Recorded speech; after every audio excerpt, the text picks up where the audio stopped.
Mayroon akong napakagandang kapitbahay na dalaga. Palagi niyang sinasamantala ang paglabas ng kanyang mga magulang. Dalhin mo ako sa kwarto niya para maglaro.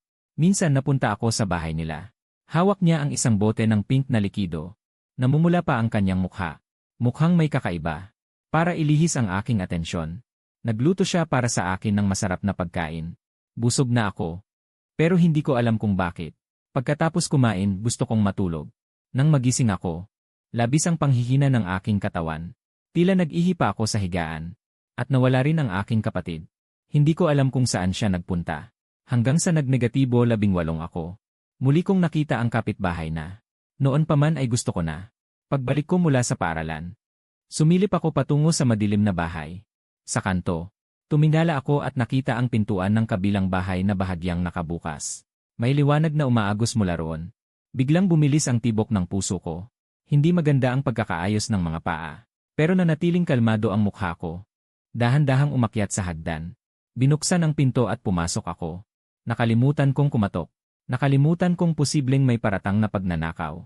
Nakalimutan kong kapitbahay ko lang siya at matagal na kaming hindi nagkikita. Pumasok nang walang paalam. Buong pag-asa hinanap ang figura na yon. Ang mabangong amoy ng mantika ay nanatili sa hangin. Malinis ang bahay. Bahagyang makikita ang bakas ng tubig sa sahig. Malinaw na kagagaling lang sa paglilinis. Dalawang malaking itim na basurahan ang nakatabi sa pintuan. Mayroong peres ng asul na sapatos pang ehersisyo ng babae sa pasilyo. Ang figura sa kusina ay payat at matangkad. Mahaba ang buhok na tila talon na nakatali sa likod ng ulo. Mabilis at mahusay ang pagluluto habang nakasuot ng apron. Naku po, darating ang maliit na tuso kapag naamoy niya ito. Lumingon si Lin Wanking. May kaakit-akit na ngiti sa kanyang mapupulang labi. Napakaganda. Matagal na tayong hindi nagkita. Biglang naalala ko. Ang malabong itsura sa alaala ay unti-unting luminaw. Nagsasanib sa kanya sa harap ko. Malumanay pa rin siya na parang tubig. Maganda at kaakit-akit. Matagal na tayong hindi nagkita, Ate Wanking. Bakit ako naging parang tanga? Ang ganda ng ate ko. Kaya natulala si Chenyo. Tiningnan ni Lin Wanking ang aking murang edad. Parang nakita niya muli ang batang lalaki na palaging sumusunod sa kanya. At tumatawag na ate. Hindi maganda ang ate ko. Maganda si Ate Wanking. Lubos akong kinakabahan. Nagkita muli pagkatapos ng mahabang panahon. Padalos-dalos akong pumasok sa bahay niya. Hindi ko pa rin alam kung ano ang dapat kong maramdaman. Sa ate na ito na wala akong kaugnayan. Maganda pa rin siya. Sa kanyang ngiti, mayroon siyang kaunting karunungan ng pagiging mature. Mukha pa rin siyang napakabata.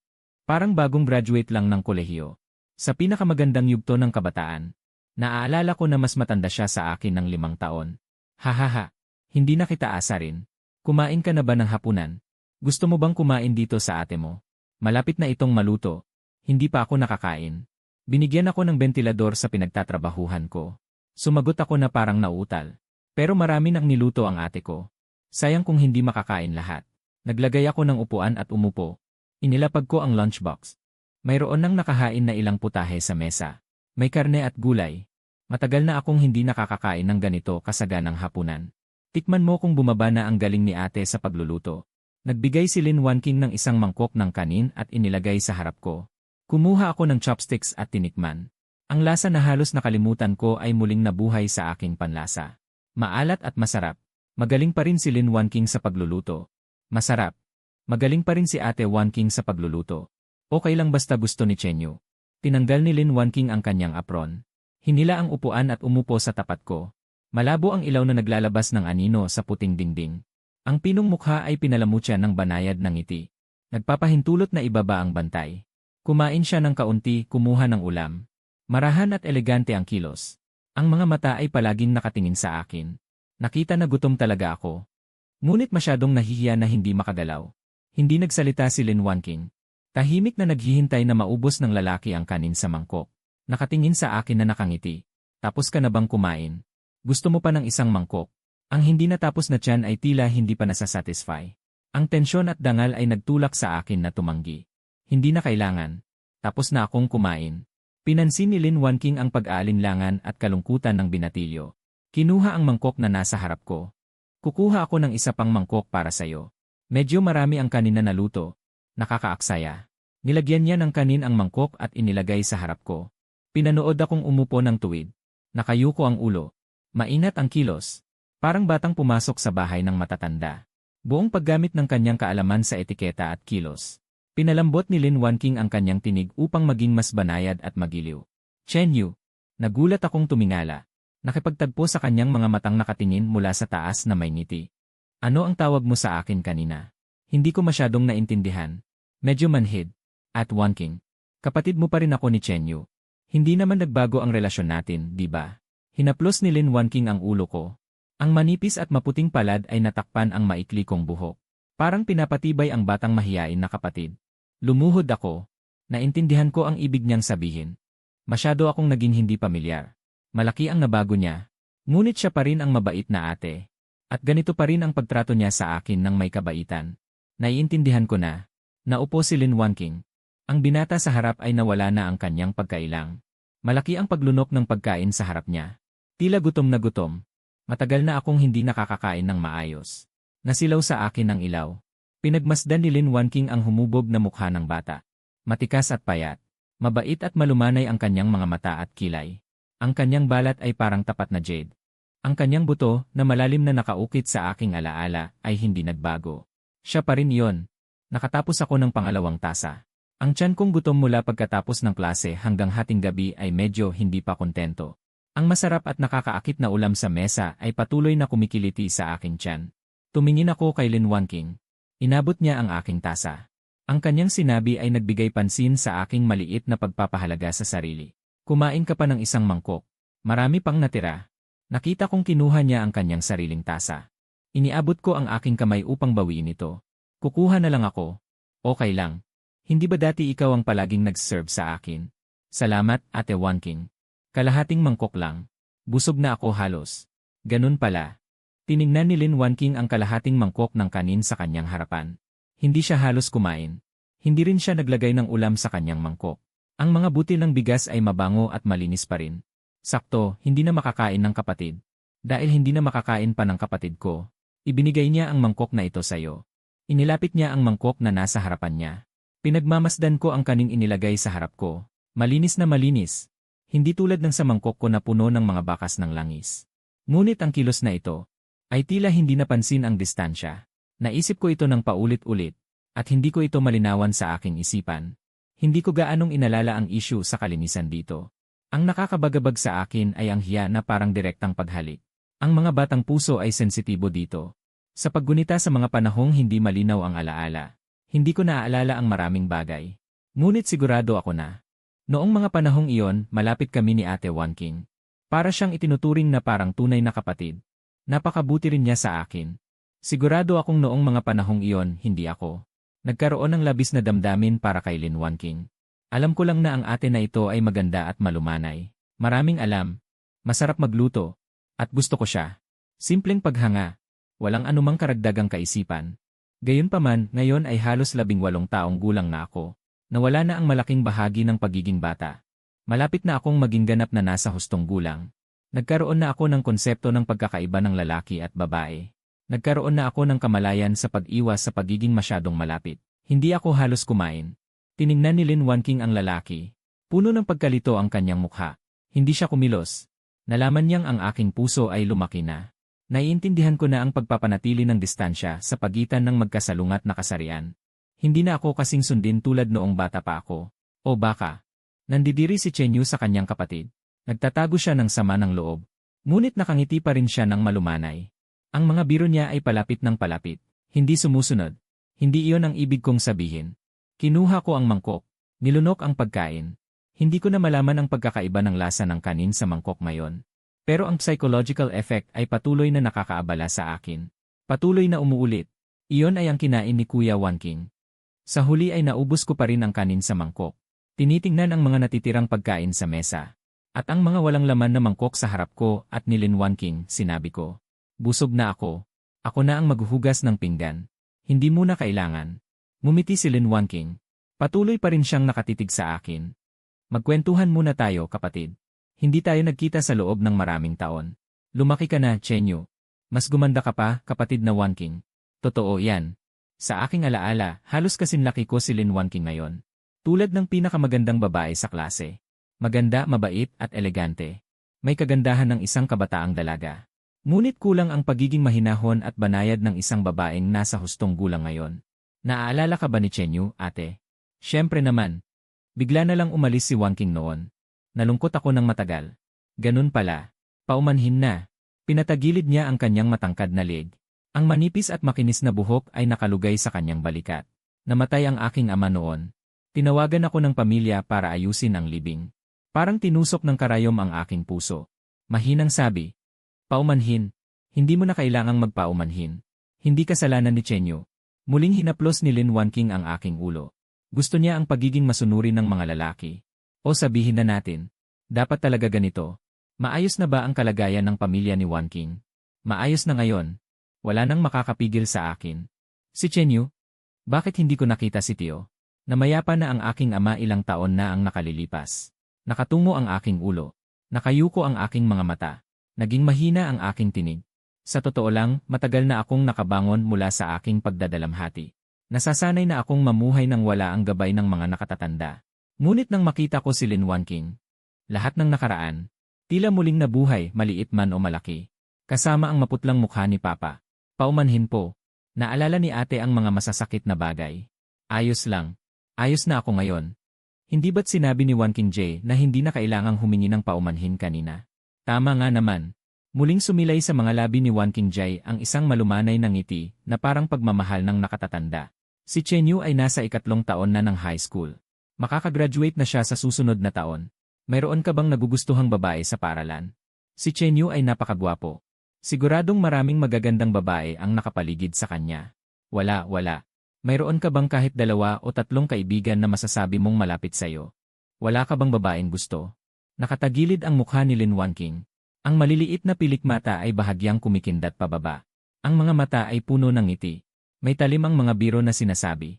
Ang unang naisip ko ay ang school crush na si Sumu. Hindi ko alam kung bakit.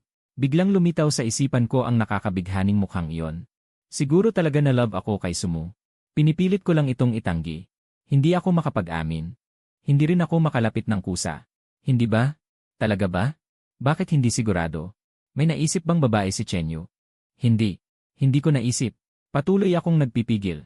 Natauhan akong mali ang kasinungalingan ko. Hinahawakan ang laylayan ng damit. Pawisan.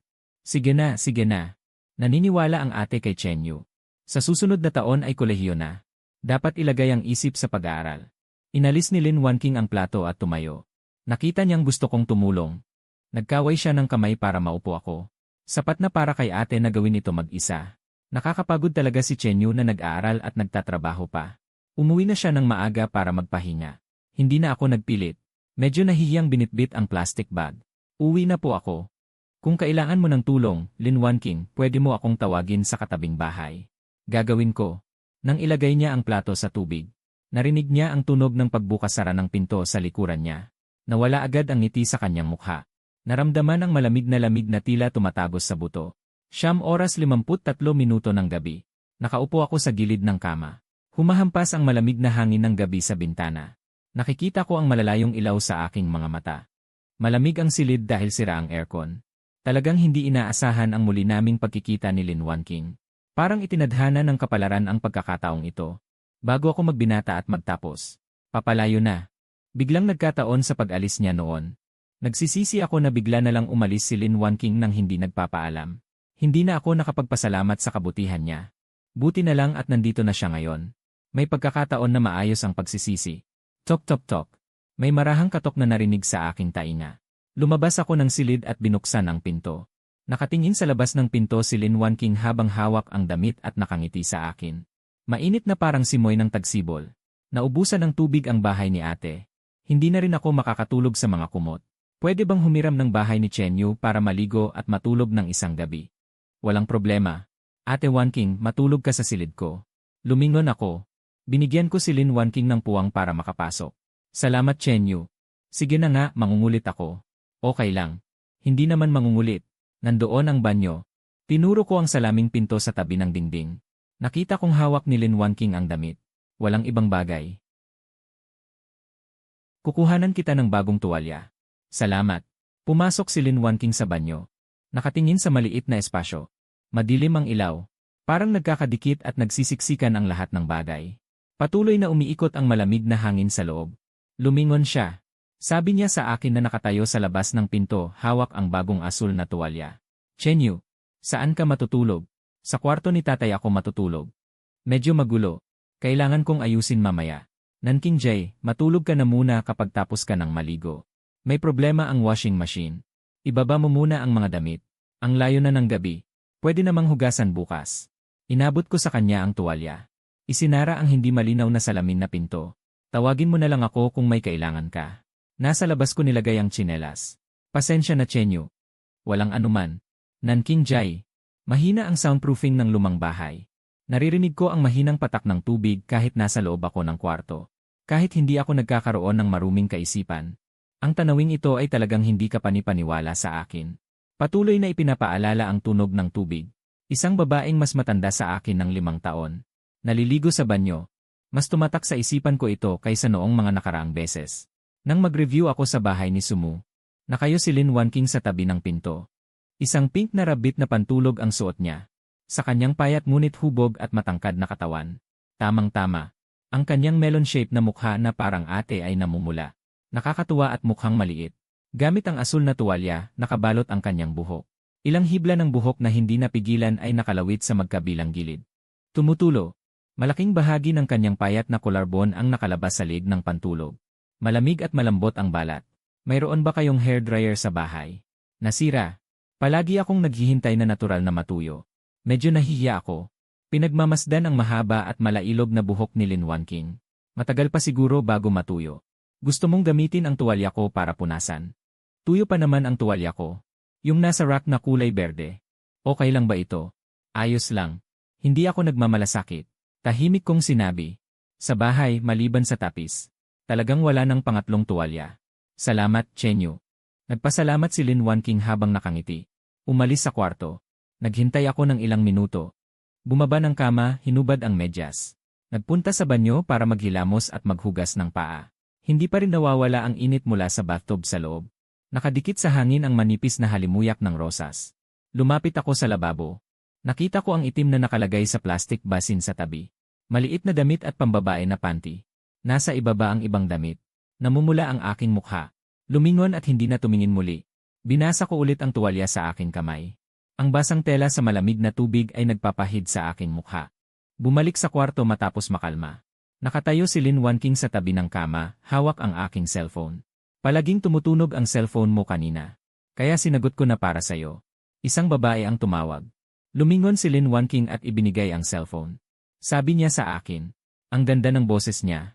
Siguro napakaganda niya sa personal. Tiningnan ko ang contact.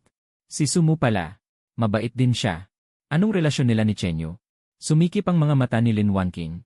Ang mahabang sulok ng mga mata niya ay may mahinang ngiti. Ang magulong emosyon ay umikot sa ilalim ng kapayapaan. Lumapit ka. Hinuli ng tingin ang aking mga mata. Walang puwang na nakukuha ang bawat nakatagong emosyon ko. Kaibigan din. Malaki ang naitulong niya sa akin. Gusto ba siya ni Chenyu? Wala akong ganoong iniisip para sa kanya. Natural ang sagot ko. Talagang hindi ko inisip na magkakaroon ng ganoong relasyon sa school beauty. Mayaman ang kanyang pamilya. Maganda siya. Magaling din sa pag-aaral. Hindi ko kayang pangarapin habang nakakulong sa dilim.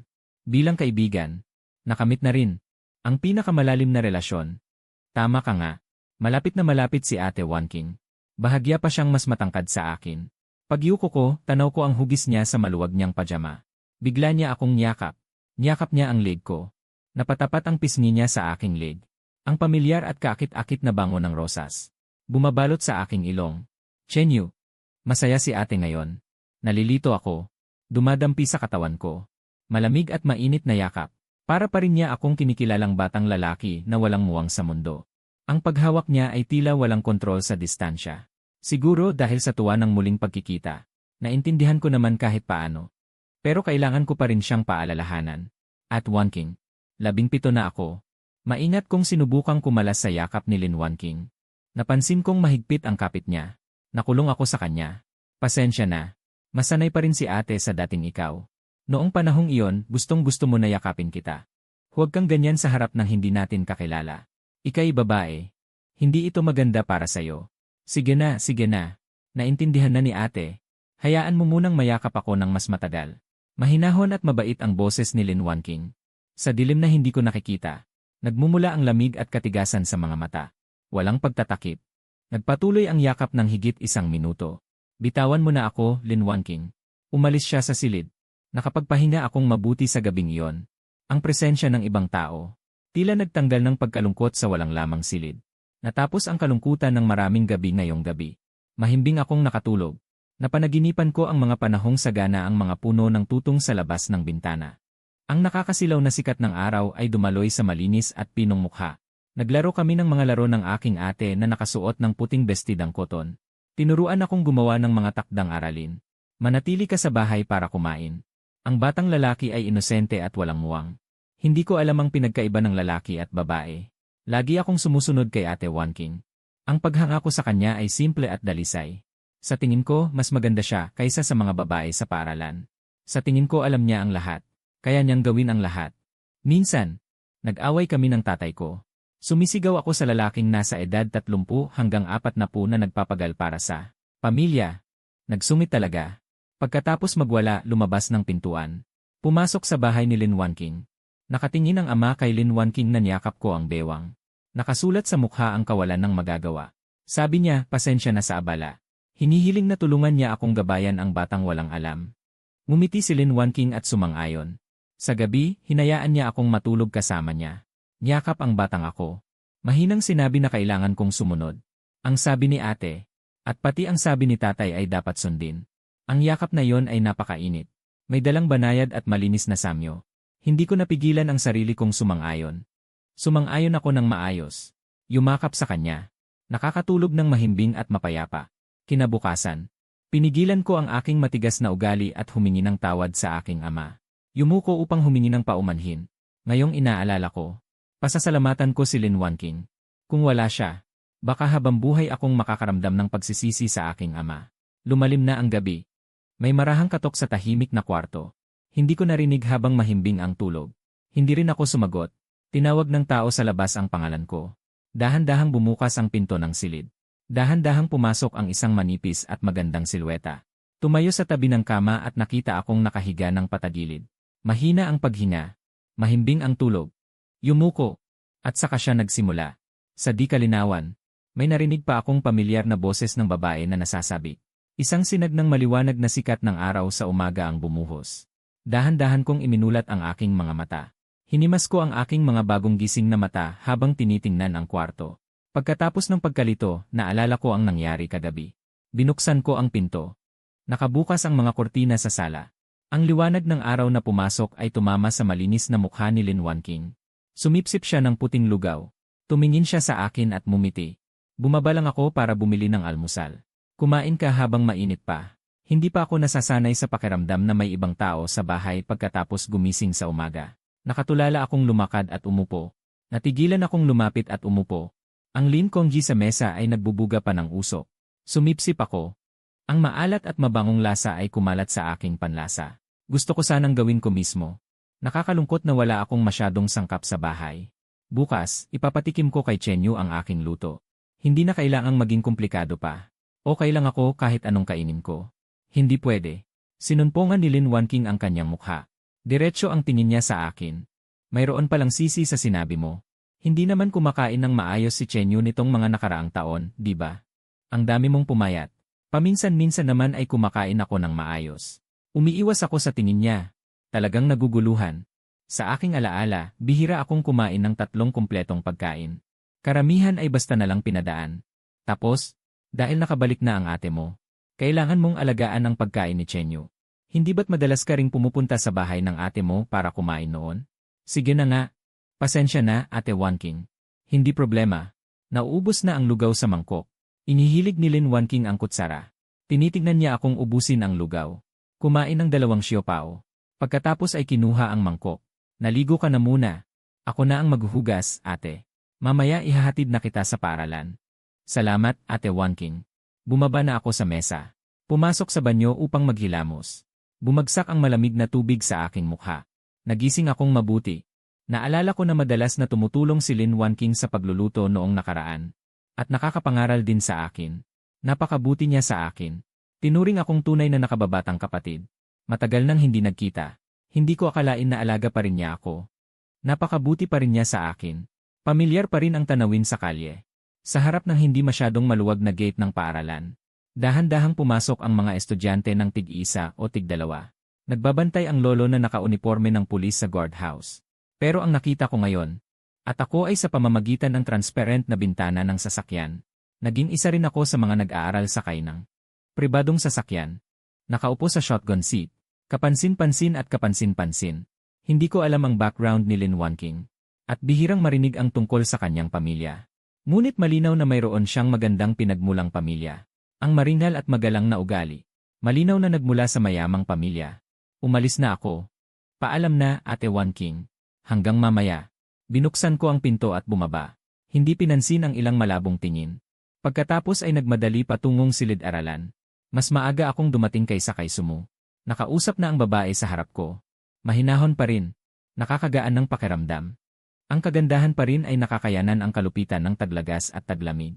Pagkatapos tanungin ni Lin Wanking ng tanong kagabi. Palagi kong naiisip si Sumu. Ang kanyang malinaw at mahinahong hitsura. Hindi mawala sa isip ko. Nang makita ko muli ngayon, ang pagkabighani ay lalong lumalakas. Ibinaba ko ang bag ko at umupo. Pinakalma ang aking sarili. Tinitingnan ang mga takdang aralin na ipapasa. Biglang tumigil ang sinasabi ng babae sa harap ko. Ang paksa ay napunta sa akin. Nagliwanag ang mga mata. Natuwang tanong ko. Sino ang naghatid sa iyo sa paaralan kanina? Anong brand ng kotse yan? Sumagot ako. Nakuha ni Sumu ang atensyon sa sinabi nito. Bahagyang nagulat ang tono. Noong elementarya, nakatira siya sa tapat ng bahay namin. Lumipat na siya pagkatapos. Kagabi lang siya bumalik. Magaling ba kayo sa isa't isa? Dagdag na tanong ni Sumu. Kalmado at mahinahon ang kanyang tono. Para bang nagtatanong lang. Siguro naman. Inalagaan niya ako noon. Pinutol ng malakas na tunog ng kampana ang aming usapan. Sa gitna ng maingay na pagbubuklat ng libro. Nagkaroon ng magulong tunog ng pagmememorya ng mga teksto at salita. Itinaas ko ang aklat sa Ingles, binuklat sa huling ilang pahina ng listahan ng mga salita. Ang aking tingin ay di sinasadyang napunta kay Sumu. Nakalatag ang kanyang libro sa mesa. Nakayuko siya at mahinang bumibigkas. Ang pilak, maganda at matangos na tainga. Tinabunan ang hibla ng buhok sa likod. Naglantad ang maganda at kaakit-akit na mukha sa tagiliran. Wala akong karanasan sa pag-ibig. Mayroon akong kasiyahan kay Sumu na sa tingin ko ay naangkop. Hanggang kagabi, muli akong naitanong tungkol sa paksang pagkakagusto. Itinulak ako sa gitna ng usapan. Ang tibok ng puso ay mabilis na lumago. Hindi mapigilan. Gusto kong itanggi ang tunay kong kagustuhan kay Sumu. Ngunit sa loob ng aking isipan, may boses na galit na sumasagot sa akin. Pinipilit akong umamin. Sinubukan kong maghanap ng mga dahilan. Sinabi ko sa sarili ko, ito ay dahil maganda at mahusay si Sumu. At malapit kami. Natural na nabuo ang kagustuhang ito. Malinis at normal. Ngunit ang kabilang bahagi ng aking sarili ay nagtanong. Kung gayon, bakit hindi ko naisip iyon kay Lin Wanking? Dahan-dahan akong sumuko sa paglaban. Naiinis akong tiningnan ang mukha ng babae. Unti-unting naging kalmado. Ang aking mga vocal cords ay walang malay na nag-vibrate. Ang mga pantig na lumabas sa aking bibig ay bumuo ng kanyang pangalan. Anong nangyari? Malakas ang tunog ng pagbabasa sa aking tainga. Gayunpaman, narinig pa rin ito ni Sumu. Lumingon siya at tumingin sa akin na nagtataka. Malinaw at kumikinang ang kanyang mga mata. Wala naman. Umiwas ako ng tingin. Itinago ko ang mukha ko sa aklat. Para hindi makita ni Sumu ang aking pagkalito. Makalipas ang mahigit 20 minuto. Tumulog ang bell ng uyan. Ibinaba ko ang libro. Sumandal ako sa mesa. Niyakap ko ang aking mga bisig at itinago ang mukha ko. Nagkunwari akong hindi ko narinig ang tawag sa akin. Hanggang sa tumunog ang isang tinig na kasing linaw ng kampanilya. Chen Yu. Naglapat ako ng tingin at tumingin pataas. Nakaupo sa harap ko si Sumu. Hawak ko ang baso ng tubig. Kumislap ang mga mata ko. Gumagalaw pa itaas at pababa ang kanyang manipis na pilik mata. Anong nangyari? Tanong ko, naguguluhan. Lalabas lang ako. Pagkatapos ng ilang minuto, bumalik si Sumu. Nakadapa ako. Nakatingin sa kanyang upuan habang nakahilig ang ulo. Hindi napansin na nakatayo na pala siya sa likuran ko. Hanggang sa may malamig at malambot na palad na pumisil sa aking balikat. Ang gaan ng pakiramdam. Naiiyak ako. Tumayo ako. Para makabalik si Sumu sa kanyang upuan. Dahan-dahan kong pinigil ang tibok ng puso ko. Hindi natural ang mukha ko. Inilapag ni Sumu ang baso. Sinulyapan niya ako. Nagtatanong. Anong problema mo? Bakit antok ka kaninang umaga? Hindi ka ba nakatulog kagabi? Nag-isip ako. Walang magandang dahilan. Sinabi ko na lang ang totoo. Hindi ako nakatulog ng maayos. Antok pa rin ako. Dahil ang ate mo na kapitbahay. Hindi talaga siya nakatulog. Matulog na lang tayo sa susunod na break. Magsisimula na ang klase. Sabi ni Sumu habang hinahaplos ang ulo ko. Nagulat ako sa pagiging malapit niya. Naalala ko kagabi. Hinaplos din ni Lin Wanking ang ulo ko. Ngunit iba ang pakiramdam na ito. Huling klase bago matapos ang school day. Marahil dahil alam nilang wala ng gana at lakas ang mga estudyante. Kadalasang naglalaan ng study hall. Tinulak ang siko ko. Nilingon ko. Isang math quiz paper ang inilipat sa gilid ng mesa. Tinuro ni Sumu ang isang malaking tanong at nagtanong sa akin. Nagawa mo ba ito, Chenyu? Tingnan natin kung may ideya ka. Tiningnan ko ang tanong. Ito ang homework sa math ngayon. Tapos ko na sa lunch break. Naaalala ko pa rin ang mga hakbang. Dapat tama. Sige na, ikwento mo. Sabi ni Sumu, lumapit siya. Biglang naglapit ang distansya. Nagbanggaan ang mga balikat. Itinutok ng manipis niyang mga daliri ang dilaw na papel. Ang ballpen sa kamay niya. Napadulasan ng mansa ng tinta. Agad itong nag-iwan ng pangit na itim na tuldok. Sinira ang kaayusan ng larawan. Pinalitan ko ng mechanical pencil. Magsisimula tayo sa pahalang na linya na ito bilang guiding line. Patayo mula sa C-point dito. Inunat niya ang kanyang maputing mahabang leg. Ang noo niya ay halos dumikit sa akin. Bahagyang lumingon lang para makita ang kanyang magandang mukha. Mahigpit na isinara ang kanyang manipis na labi. Mukhang seryoso. May kagandahang nakakapukaw ng damdamin. Nakatuon ako sa atensyon. Hindi pa rin mapigilan ng mga mata ko ang pagtingin sa mukha niya. Ang ganda ni Sumu ay hindi mukhang bata. Hindi rin maituturing na kaakit-akit. Malinis at tapat. Tulad ng malinaw at matamis na tubig sa lawa. Lubhang epektibo sa paghikayat sa mga kabataan. Kalahati na ang patunay. Biglang tumunog ang kampana ng pagtatapos ng klase. Sa paligid ay may mga tunog ng pagkuha ng gamit at paglipat ng mga mesa at upuan. Pinahinto ko ang panulat. Tumingin ako kay Sumu. Nagtagpo ang aming mga mata. Tapusin mo muna. Masikip naman kung aalis tayo ngayon. Sige, ituloy natin. Patunayan na ang linya B ay patayo sa parallelogram DC. Mabilis nang natapos ang paliwanag. Inilipat ni Sumu pabalik ang papel. Naglakbay ang tingin sa aking mukha.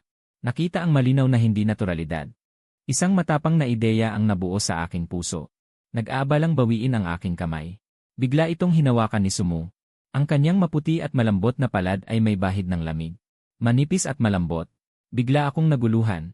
Ang pula ay kumalat mula sa aking leeg hanggang sa dulo ng aking tainga. Anong ginagawa mo? Gusto kong bawiin ang aking kamay. Pero mahigpit ang hawak niya. Tila ginamit niya ang lahat ng kanyang lakas. Ang balat niya ay makinis at pinong hawakan. Mahigpit ang tingin niya sa akin. Tulad ng isang mangangaso na nakahuli ng mahalagang biktima. Ang balat ng iyong kamay ay tuyo at may lamat. Alam ko. Binitawan ni Sumu ang aking kamay. Malinaw na nasiyahan siya sa aking reaksyon. Natatawang pinagmamasdan ang aking mahiyain na mukha. Lumingon siya para ayusin ang kanyang bag. Inayos ang mga libro. Sumusunod ang dalawa sa naglalakad na estudyante palabas ng school na dala ang kanilang mga bag. Hindi pa rin ako kumalma. Parang hindi pa nawawala ang pakiramdam sa kamay ko. Nalabis kong hinahanap. Si Sumu ay naglalakad sa tabi ko. Ang kamay na mahigpit na humawak sa akin kanina ay nakabitin na ngayon sa aking tagiliran. Malalaki at bakante ang mga daliri niyang nakalawit. Malapit siya sa akin. Maaabot ko agad ang taong ito, na nagpapaligaya sa akin. Sa labas ng gate ng school. Isang pamilyar na itim na kotse. Nakapark sa bakanteng pwesto sa gilid ng daan. Babaeng nakatayo sa labas ng pinto ng sasakyan. Makisig ang pananamit. Maganda ang tindig. Bata at maganda ang mukha. Higit pa sa mga babaeng estudyanteng lumalabas. Nakakalungkot, ang kanyang malalaking matang hugis dahon ay puno ng lamig. Matulis na parang talim. Si Lin Wanking ay palaging nagpapakita ng kahinahunan at pagiging banayad sa publiko. Mabait sa mga tao. Hindi pinapansin ang maliliit na panlilinlang. Hindi rin siya nagmamalasakit sa mga hindi mahalagang haka-haka. Ngunit nakita niya ako kanina sa malayo. May kasamang batang babae. Isang napakagandang batang babae. Nang lumapit ako, bigla niyang inalis ang lamig sa kanyang mukha. Malambot na tanong, tapos na ang klase. Sasabayan ka ng ate pauwi. Hindi na kailangan. Manang Wanking. Mauna na kayo. Kami ni Sumu ay magtatrabaho pa. Si classmate na ito. Tumingin si Lin Wanking kay Sumu at nagtanong. Magkaklase tayo. Magkatabi rin tayo sa upuan. Magandang araw, ate. Ako si Sumu. Ang katabi niya sa upuan. Mariing binigkas ni Sumu ang salitang si katabi sa upuan. Kalmadong nakatingin kay Lin Wanking. Hindi gumagalaw ang malalim niyang mga mata. Sinisikap niyang itago ang kanyang malamig na damdamin. Ngunit tila may halong pang-aasar at pagbabanta ang kanyang mga salita. Katabi sa upuan pala. Sumu. Ako si Lin Wanking. Nakatingin si Lin Wanking na nakangiti. Madalas ka bang abalahin ni Chenyu? Medyo tanga ang batang ito. Dati palagi siyang sumusunod sa akin. At humihiling na sabay kaming maglaro. Masaya si Lin Wanking. Mabait na nakatingin kay Sumu. Inilalantad ang aming nakaraang pagsasama. Puno ng pagiging malapit ang kanyang mga salita. At Wanking, hindi na kailangang pag-usapan ang mga yon. Matagal na rin naman ang nakalipas. Ito ang magandang alaala ni na ate at Chenyu. Kahit gaano katagal ang lumipas, matatandaan ko pa rin. Sabi ni Lin Wanking. Hinaplos niya ang aking ulo. Sa harap ni Sumu, mas malapit pa kaysa sa tunay na ate. Nakakatuwa naman. Mukhang bata pa si ate. Bagong graduate lang ng kolehiyo. Nagtanong si Sumu. Bumalik agad pagkatapos makatapos ng pag-aaral. Nag-aalala ako kay Chenyu. Nakatingin si Lin Wanking na nakangiti. Nakikita pa rin ang saya sa kanyang mga mata. Napakabobong ni Chenyu. Masama kung malinlang siya. Ang huling pangungusap ay humaba ang pagbigkas. Tila may ibang kahulugan. Huwag kang mag-alala. Bihira makasalamuhan ni Chenyu ang mga babae. Kakaunti lang ang nakakausap niya bukod sa akin. Sumagot si Sumu. Paano naman ang buhay mo sa kolehiyo, ate? Masaya ka ba? May kasamang boyfriend, di ba? Hindi pa. Lagi kong iniisip si Chenyu. Paano ako magkakaroon ng oras para maghanap ng boyfriend? Tumingin si Lin Wanking kay Sumu. Wala siyang nagustuhang babae sa paaralan. Sumu, alam mo ba? Pwede mo bang sabihin kay ate? Totoo ba yon? Hindi ako sigurado. Umiling si Sumu ng maayos. Mukhang mabait at walang masamang intensyon. Hindi ko nakita si Chenyu na nakikipag-usap sa ibang babae maliban sa akin. Baka wala talaga siyang gusto. Mukhang tapat pa rin si Chenyu tulad ng dati. Ngayon, dapat talaga siyang mag-aral ng mabuti. Hindi na rin malayo ang college entrance exam. Dapat nakatuon ang isipan sa pag-aaral. Habang nagsasalita si Lin Wanking, akmang hahawakan niya ang ulo ko. Naitaas pa lang ang kamay. Hinila na ako palayo ni Sumu. Mahigpit niyang hinawakan ang pulso ko gamit ang malambot niyang kamay. Hinila niya ako papalapit sa kanya. Hindi na tayo makakapaghintay. Mahuhuli na tayo sa trabaho. Maauna na kami. Paalam na, ate. Nagmamadali ba kayo? Gusto niyo bang ihahatid ko na kayo? Hindi na kailangan. Malapit na lang. Maglalakad na lang kami papunta doon. Sumagot si Sumu. Napatingin ang mga mata niya sa akin. Sige na, bilis na. Kung magtatagal pa tayo, mawawala ang bonus natin, hindi maganda. Naintindihan ko na. Maaga pa naman. Lumingon ako at kumaway kay Lin Wanking. Mauna na kami. Paalam na, ate Wanking. Magkita tayo mamaya. Kumaway si Lin Wanking bilang pagpapaalam. Pinanood niya ang likuran ni na Chenyu at Sumu habang papalayo sila. Nakalatag ang mahaba niyang buhok sa kanyang leg. Mas naging malamig at seryoso ang kanyang ekspresyon kaysa kanina. Oras na para kumain. Pinatay ko ang telebisyon. Naupo sa hapagkainan. Ang hapunan ngayon ay masagana pa rin. May karne at gulay. Malapot ang sabaw. Napakasarap na kanin. Isang tasang kanin ang nilagay sa harap ko. Nakaupo si Lin Wanking sa tapat ko. Pinapanatili ang kanyang pagiging maayos at marangal. Ang kanyang mga pisngi ay may kaaya-ayang mapusyaw na rosas. Nakangiti ang kanyang mapulang bibig. Pinapanood akong nilalamon ang pagkain. Ang pagiging agresibo sa kanyang mga mata ay tahimik na naitatago. Hapunan ng napakagabi. Nalipasan ka na ng gutom, di ba? Nagbuhos siya ng isang basong tubig. Itinulak palapit. Pinapanood akong kumain ng padalos-dalos. Gutom na gutom ako. Buti na lang makakakain ako ng niluto ni Ate Wanking. Mas mabuti na ito kaysa dati. Ang ngiti ni Lin Wanking ay lumaganap sa kanyang mukha. Tumayo siya. Kumuha ng isang bote ng alak mula sa kabinet. Ang matingkad na pulang alak ay nakakulong sa madilim na pulang bote ng salamin. Inalis niya ang cork. Ilagay ang bote ng alak sa mesa. Nagtanong muli, marunong ka bang uminom, Chenyu? Pagkatapos, naglabas siya ng 2 wine glass. Ang baso na gawa sa salamin ay tumama sa mesa. Naglilikha ng malinaw na tunog. Malakas at malinaw sa tahimik na gabi. Hindi pa ako nakakatikim. Hindi pa ako nasa edad. At ang alak ay nakakalito sa isip. Hindi ko ito masyadong gusto. Kung gayon, alam mo ba kung bakit marami pa rin ang gustong uminom? Tinaas ni Lin Wanking ang kanyang mukha at tumingin sa akin. Ang kanyang kabilang kamay ay mahinahong tumatama sa baso. Naglilikha ng mga maliliit na tunog. Hindi ko alam. Dahil ba ito sa isang uri ng kasiyahan? Binuhat ni Lin Wanking ang bote ng alak. Ang alak ay unti-unting nagising sa hangin. Dahan-dahan siyang nagbuhos ng isang maliit na baso sa baso. Ang mabangong matamis na likido ay parang bumagsak na lason. Nagniningning sa matingkad na kulay. Dahil ang alak ay kayang magpalimot ng maraming bagay. Yung mga nakakainis na mga bagay. Masakit. Malungkot. Inuga niya ang kanyang baso. Malumanay na dumadaloy ang alak sa loob. Gusto mong tikman? Sakto lang tapos na ang kinakain kong kanin sa bowl. Natigil ang kamay na hawak ang chopsticks. Naglalaban ang isip at pagkausyoso sa aking isipan. Pinanood ko si Lin Wanking habang inaabot niya ang baso. Mga daliri na maputi ang humahawak sa manipis na baso. Pulang-pula at nakakaakit ang likido sa baso. Hindi na siguro. Tiyak na hindi ko kaya ang alak. Baka masama kung malasing ako. Walang problema. Kung gayon, matulog ka muna rito sa akin. Huminga si Lin Wanking gamit ang kanyang labing may matingkad na pulang lipstick.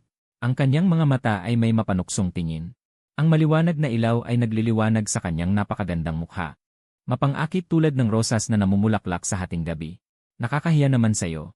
Sa bahay ng iyong ate, hindi mo kailangang mag-alala ng husto, Chen Yu. Gawin mo lang ang gusto mo. Pinalambot niya ang tono ng kanyang boses ng lubusan. Tulad ng isang ate na nagtuturo sa kanyang maliit na kapatid. Mapagpasensyang nagtuturo. Dahan-dahan akong nagpatanggal ng pagbabantay. Pumasok sa bitag ng kasalanan. Inilapag ang baso sa aking mesa. Muling nagbuhos si Lin Wanking ng isang baso para sa sarili niya. Maingat na inamoy ang matamis na amoy ng alak. Biglang nag-alab ang pagnanasa. Nagkaroon ng malinaw at matatalim na mga mata ang mukha. Susubukan ko. Kinuha ko ang baso at humigop ng kaunti. Dumulas ang matamis na likido sa aking dila. Pumasok sa aking sikmura. Pinukaw ang mga sensitibong ugat. Kamusta? Hindi ba't masarap? Napatulala akong sumagot. Hindi ko maintindihan ang ganitong pakiramdam. Nakakaramdam lang ako ng matindi. Para akong may mga baga na nagliliyab sa loob ng katawan ko. Sumasabay ang bango sa dulo ng aking dila. Hindi mapigilan ng isip na lumubog pababa. Mumiti si Lin Wanking. Hawak ang bote, patuloy niyang nilalagyan ng alak ang aking baso. Unti-unting umakyat ang level ng likido. Ang makulay na likido ay umakit sa aking isip. Gusto kong magpatuloy sa pagsubok. Kumaway siya ng daliri. Nakuha ko ang baso. Ngunit hindi ko ito inangat. Nararamdaman kong nawawala ang aking kamalayan. May tinig sa kaibuturan ng aking puso ang nagsabi sa akin na huminto na lamang. Sinabi ni ate, na huwag kang mag-alala. Pinagmasdan ni Lin Wanking ang aking mukha. Ang malambot na palad ay dumampi sa balat ng aking mukha. Ang tinig ay malambing hanggang sa kaibuturan. Aalagaan ka ni ate. Mga matang mapanukso malapit. Nang tumingin siya, nakita niya ang kalituhan at pagkalito sa aking mga mata. Lalo pang lumawak ang ngiti sa kanyang mga labi. Pinisil niya ang aking pisngi. Nagbuga siya ng hininga na tila nanunukso. Ang amoy ng alak ay huminga sa tabi ng aking mga labi. Bumalik sa upuan si Lin Wanking. Pinanood niya akong uminom ng alak sa baso na parang nawala sa sarili. Tuluyan ng binitawan ang kasakiman at pagnanais na hindi na maitago. Pinanatili niya ang kanyang pasensya. Malumanay siyang nagtanong sa akin. Inaantok ka na ba? Gusto mo pang uminom? Nananatili siyang mapagkumbaba sa kanyang anyo. Habang nagtatanong, binigyan niya ako ng isa pang baso. Hindi ako lasing. Masarap pala itong alak na ito. At Wanking. Sumagot ako ng lasing. Namula ang balat kong maputi. Nagminas ang apoy sa loob ko. Sinunog ang manipis kong balat. Hindi ko alam bakit ako nagmatigas.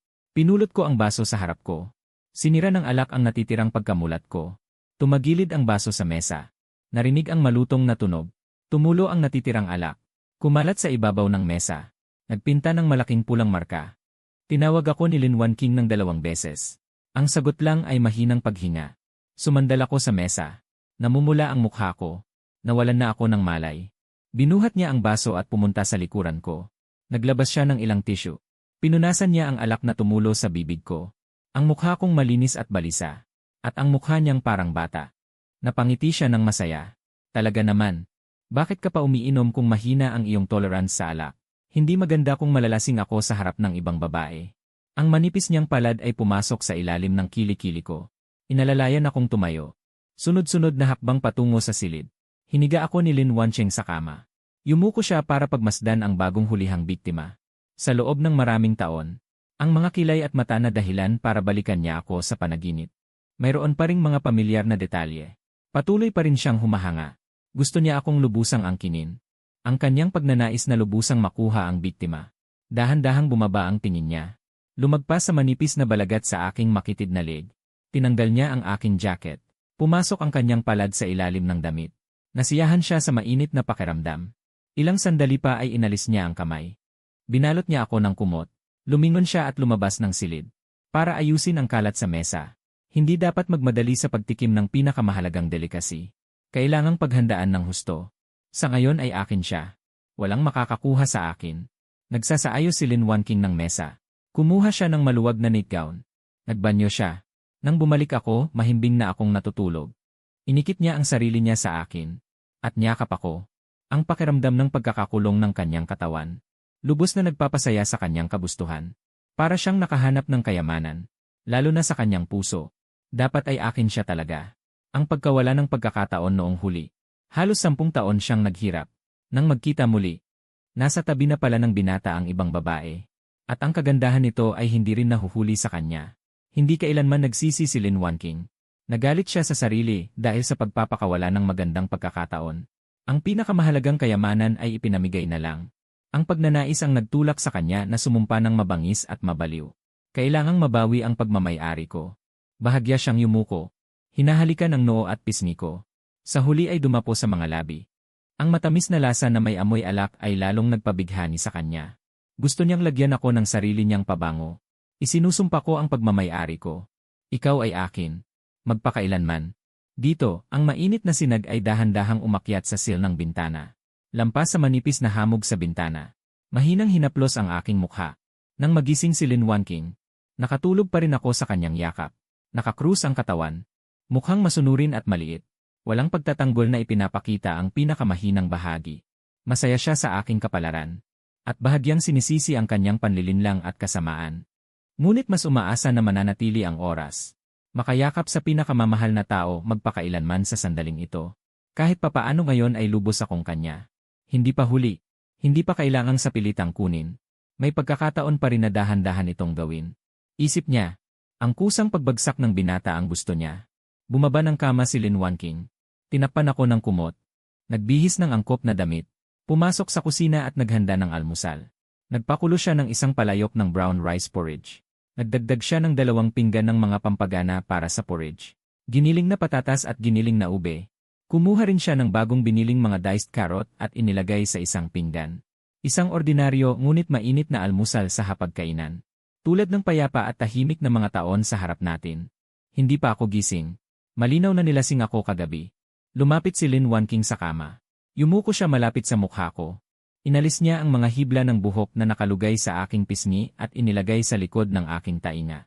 Mahinang bumulong sa aking tainga. Oras na para gumising. Unti-unting nagising ang aking kamalayan. Binuksan ang mabigat na mga mata. Sa unang tingin ay nakita ko si Lin Wanking na nakalapit upang gisingin ako. Binalot ng araw ang kanyang mukha. Ang tingin niya sa akin ay malumanay na parang tubig. At Wanking. Nagitla akong napaupo. Naalala ko ang nangyari kagabi. Nahihiyang yumuko. Parang batang may nagawang mali. Kagabi kasi. Paumanhin. Parang nakainom ako ng sobra. Nagdulot ako sa iyo ng maraming abala, di ba? Okay lang. Hindi ba't si ate ang naghikayat sa iyong uminom? At saka, napakaganda mo kapag lasing ka, Chenyu. Hinaplos ni Lin Wanking ang aking ulo. Mabait at mahinahon. Napakadalisay at mapagbigay. Bumangon ka na. Lalamig ang almusal. Bumangon si Lin Wanking at umalis. Binuksan ko ang kumot at bumaba sa kama. Naramdaman ko ang aking jacket sa gilid ng kama. Pagkasuot ko, lumabas ako ng kwarto. Naghahanda na ang mainit na tinapay na pambalot sa agahan. Nagsandok na rin si Lin Wanking ng lugaw para sa akin. Ang pag-aalaga ay kasing tiyak ng dati, walang maliit na detalye. Tahimik nitong ibinabalik ang aking buhay sa tamang landas. Aalis si ate para sa isang business trip ng ilang panahon. Sa mesa, sabi ni Lin Wanking habang umiinom ng lugaw. Maaari mo bang bantayan ang bahay ni ate, Chenyu? Walang problema. Sa mga nakaraang taon, hindi ba't ako ang laging nagbabantay sa bahay para kay ate Wanking? Tama nga. Salamat, Chenyu. Sumipsip siya ng lugaw. Ngumiti siya sa akin. Kung gayon, sa panahong wala si ate. Pangasiwaan mo rin ang iyong sarili, Chenyu. Kumain ka ng maayos. Magsuot ng sapat na damit. Huwag kang mag-alala. Gagawin ko. Mabuti talaga. Nagliliwanag ang mga mata ni Lin Wanking sa magandang ngiti. Maliit na sinipsip ang lugaw.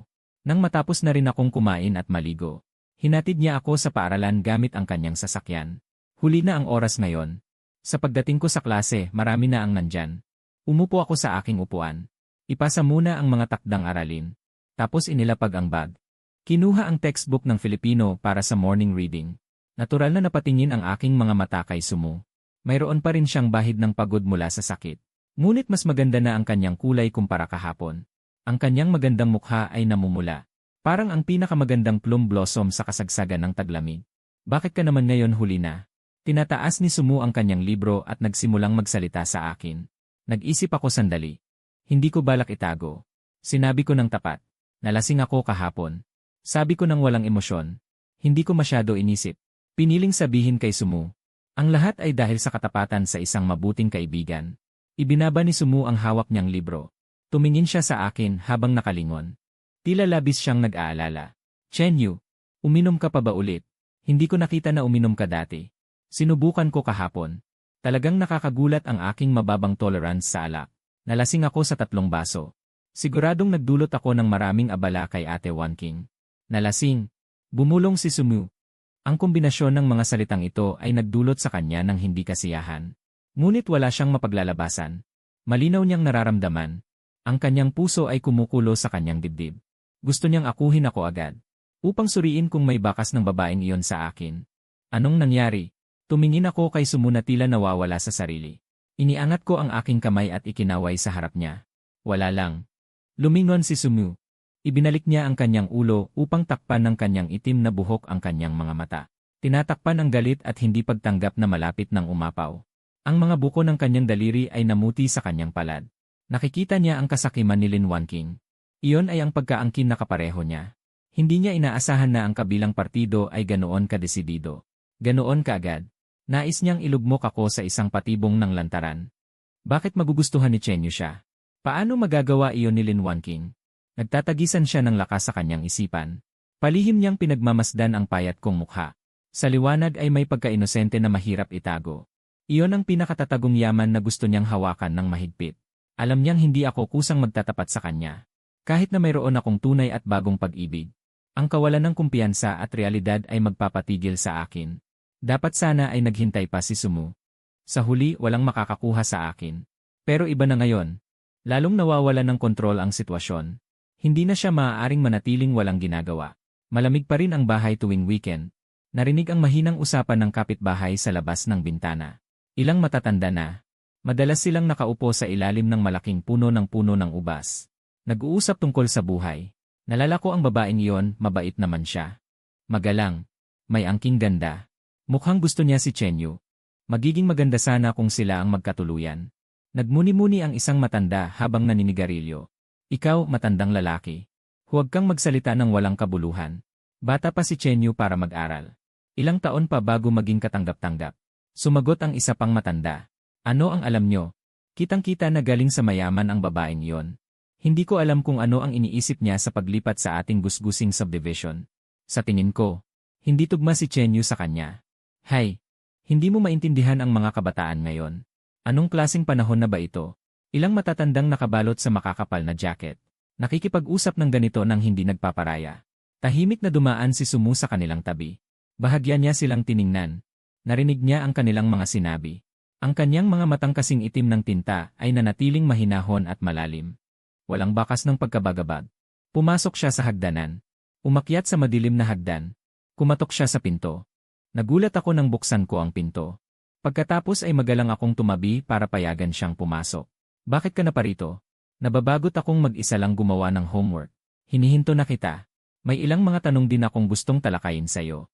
Maaari din kitang tulungan sa Ingles. Ngumiti siya tulad ng dati. Mukha siyang malumanay at maayos. May dala siyang plastic bag at bag sa kanyang kamay. Nagkataon lang din na bakante ako. Isinara ko ang pinto. Bigla akong nakaramdam ng sorpresa sa aking puso. Sa mga ganitong nakakabagot na araw. Ang makita ang babaeng gusto ko. Mismo ay isang masayang bagay. Palagi akong nakakaramdam ng kaginhawaan sa ngiti ni Sumu.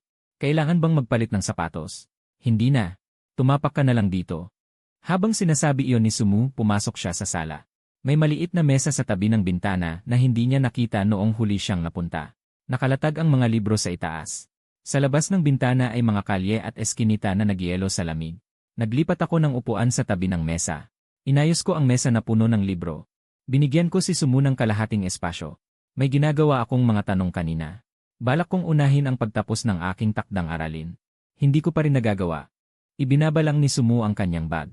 Inilagay niya ang plastic bag sa mesa. Ito ang mga tangerine na kakabili ko lang.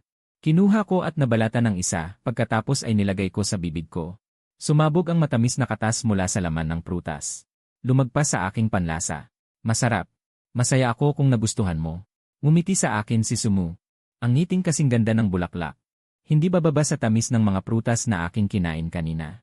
Madaling nahuli ang walang muwang na pag-ibig ng binata. Hindi ko na malayang natulala ako. Kung gayon, lahat sa'yo na. Bilang regalo. Pagkatapos kong magpasalamat. Tinanggap ko ang isang bag ng suha na inabot niya. Nilagay sa tabi. Nagkunwari akong seryoso sa mga gawaing nasa harapan ko. Ngunit tila balisa ang aking tingin. Narinig ko si Sumu na biglang nagsalita at tinawag ako. Tumagilid akong tumingala sa kanya. Anong nangyari? Ang kapatid na si Wanking ba ay nakatira sa kabilang silid sa tapat? Madalas siyang dumadating para tulungan akong magluto. Napakabait niya sa akin. Talaga ba? Ang swerte mo naman. Siguro ito na ang kabayaran sa akin ng kapalaran. Tumawa ako sa aking sarili. Ang pagmamalasakit ni Lin Wanking sa akin. Talagang di inaasahang init. Nagpapasalamat din ako sa ate na ito na may misteryosong pinagmulan. Ako? Kasama na rin ba ako? Kasama na rin siguro. Nauutal ako. Nahihirapan akong sagutin ang tanong na ito. Si Sumu para sa akin ay napakamagkasalungat. Ito ang unang pagkakataon na nagustuhan ko ang isang babae ng ganito. Ngunit wala akong tapang na umamin. Tinitignan niya ako bilang kaibigan. Ngunit kapag magkasama kami ay sobrang lapit naman. Na hindi ko mapigilang mahalin. Nahulaan ko na ang kinabukasan ng dalawang tao. Pagkatapos ng kolehiyo, siguro ay mapupunta tayo sa dalawang magkaibang mundo. Ang mga koneksyon sa hinaharap ay unti-unting mababawasan ng hindi namamalayan. Ang ganitong katapusan ay makikita na agad. Naaalala ko pa lang ay masakit na ang aking dibdib. At para hindi masyadong masakit, pilit kong pinipigilan ang aking nararamdaman. Maging si Sumu o si Lin Wanking. Maaaring maging mga tao lang sila na dadaan sa aking buhay. Hindi ko sila karapat-dapat. Hanggat maaari ay samahan nila akong maglakbay sa yugtong ito ng kabataan. Ay sapat na. Naiisip ito. Dahan-dahang bumaba ang aking mga pilik mata. Biglang pinagsisihan ko ang pagsabi ng kabayaran ng kapalaran bilang isang metapora. Ang tinatawag na regalo ng kapalaran. Sa katunayan ay may takdang panahon. Lin Wanking. At ang oras ng pagtatagpo na ito ay sapat na kagandahan. Ngunit sa huli ay darating din ang paghihiwalay.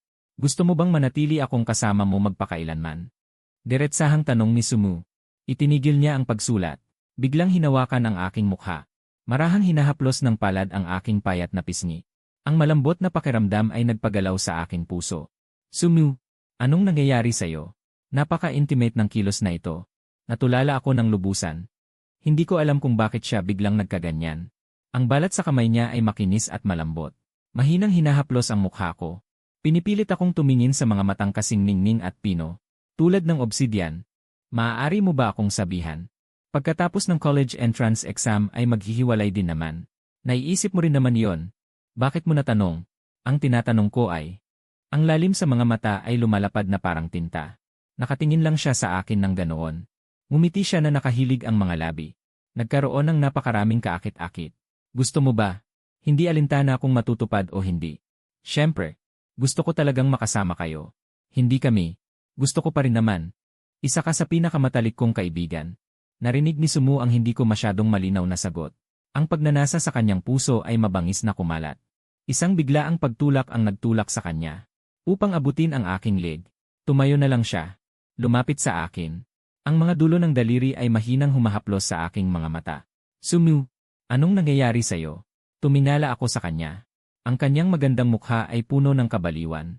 Nagdulot sa akin ng pagkabigla. Sinusubukan kong ilayo ang aking sarili mula sa kanyang paghawak. Chen Yu, mahigpit niyang tinitigan ang aking mga mata. Sa mga pupilang kayang masilip sa isang tingin. Nakaimprenta ang kanyang imahe. Paumanhin, medyo na-excite lang ako. Ang galit na puno ng mukha ay biglang nawala. Binitawan ni Sumu ang kanyang kamay at umupo muli sa upuan. Ngumiti siya sa akin nang may paghingi ng paumanhin. Lumingon siya at nagpatuloy sa pagbabasa.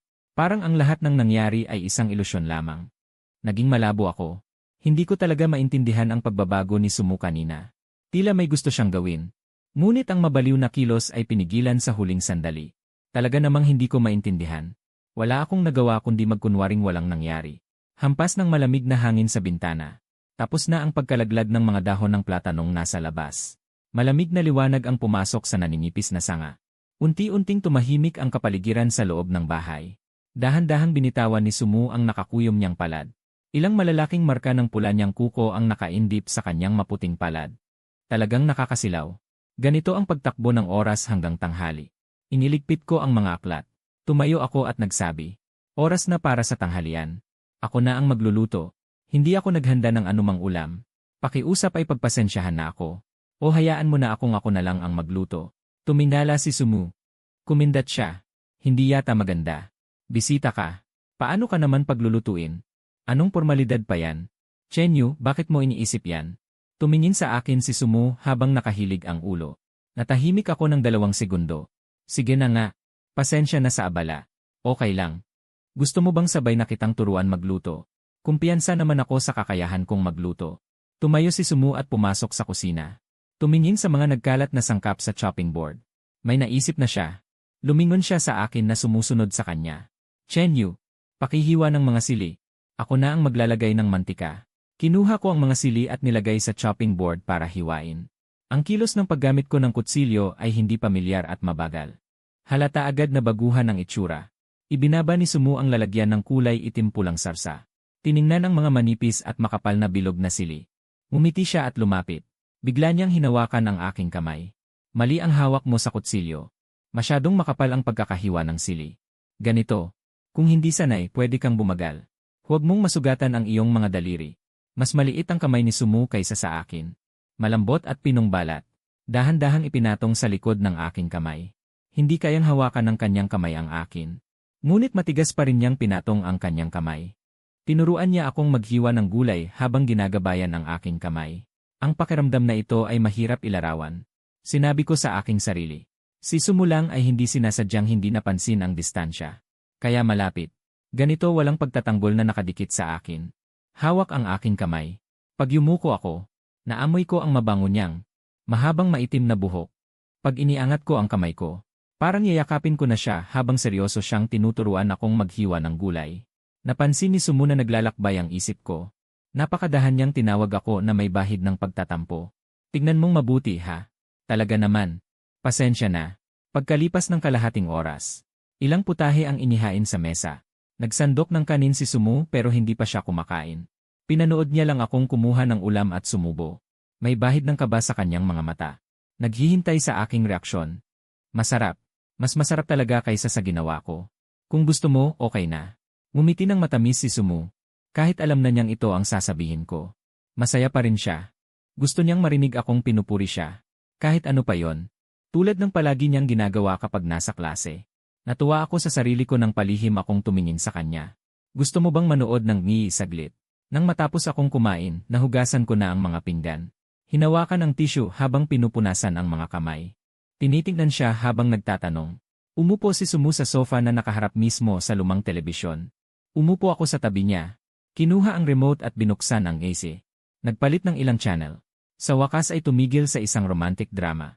Napanood ni Sumu ng ilang minuto. Lumingon at nagtanong. Chenyu, gusto mo bang panoorin ito? Hindi naman. Akala ko magugustuhan mo kaya yon ang pinili ko. Inisip mong gusto kong panoorin ito. Mahinang tumawa si Sumu habang tinatakpan ang bibig. Nakatingin sa akin habang nakatagilid ang mukha. Hindi mo ba gusto? Akala ko gusto ng lahat ng babae ang romance. Pala sa isip mo. Pareho lang ako sa ibang babae. Ikaw ay espesyal. Ano bang sinasabi ko? Paano ako nalilito sa sarili ko? Sabi ko lang naman yon. Sa totoo lang, medyo tanga ako. Napagulo ko ang sarili ko sa isang salita lang. Nagnakaw ako ng sulyap kay Sumu. Parang batang nagsisisi. Hindi ko alam kung inalintana ni Sumu ang pagkakamali ko sa pagsasalita. Sa totoo lang, hindi ko sinasadyang ilabas ang nakatago sa puso kong damdamin. Natatakot ako. Kung malaman ni Sumu na gusto ko siya, magiging malapit pa rin siya sa akin ng ganito. Minsan, palihim ko ring iniisip. Baka gusto rin ako ni Sumu. Pero pagkatapos ng bawat masusing pag-isip, itinatapon ko pa rin ang pag-isip na yon. Gusto niya ako. Isa ito sa 3 malalaking maling akala sa buhay. Hindi ko kayang magkamali ng ganoon. Sanay na akong mag-isip ng masama. Lalo na't karamihan sa pag-ibigan sa high school ay walang patutunguhan. Kung gaano kaganda sa simula, Kadalasang mas masakit sa huli. Talagang tanga. Maging maingat ka sa susunod. Huwag kang makidnap ng masamang babae. Wala naman akong karapatan para makidnap. Mahirap at walang pera. Baka hulihin ako para magmina ng bato sa bato. Paano naman? Chen Yu, hindi ba't napakaganda ng iyong hitsura? Baka mayroong naghahangad sa'yo. Hindi naman talaga nila ako kukuhanin. Mas malaki pa ang posibilidad na ibenta nila ang aking mga organ. Tiningnan ko ang screen ng Naisi. Ginawa kong biro ang lahat ng sinabi ni Sumu. Paglingon ko, nakita ko ang gilid ng mukha mo. May mapanuksong ngiti sa mga labi mo.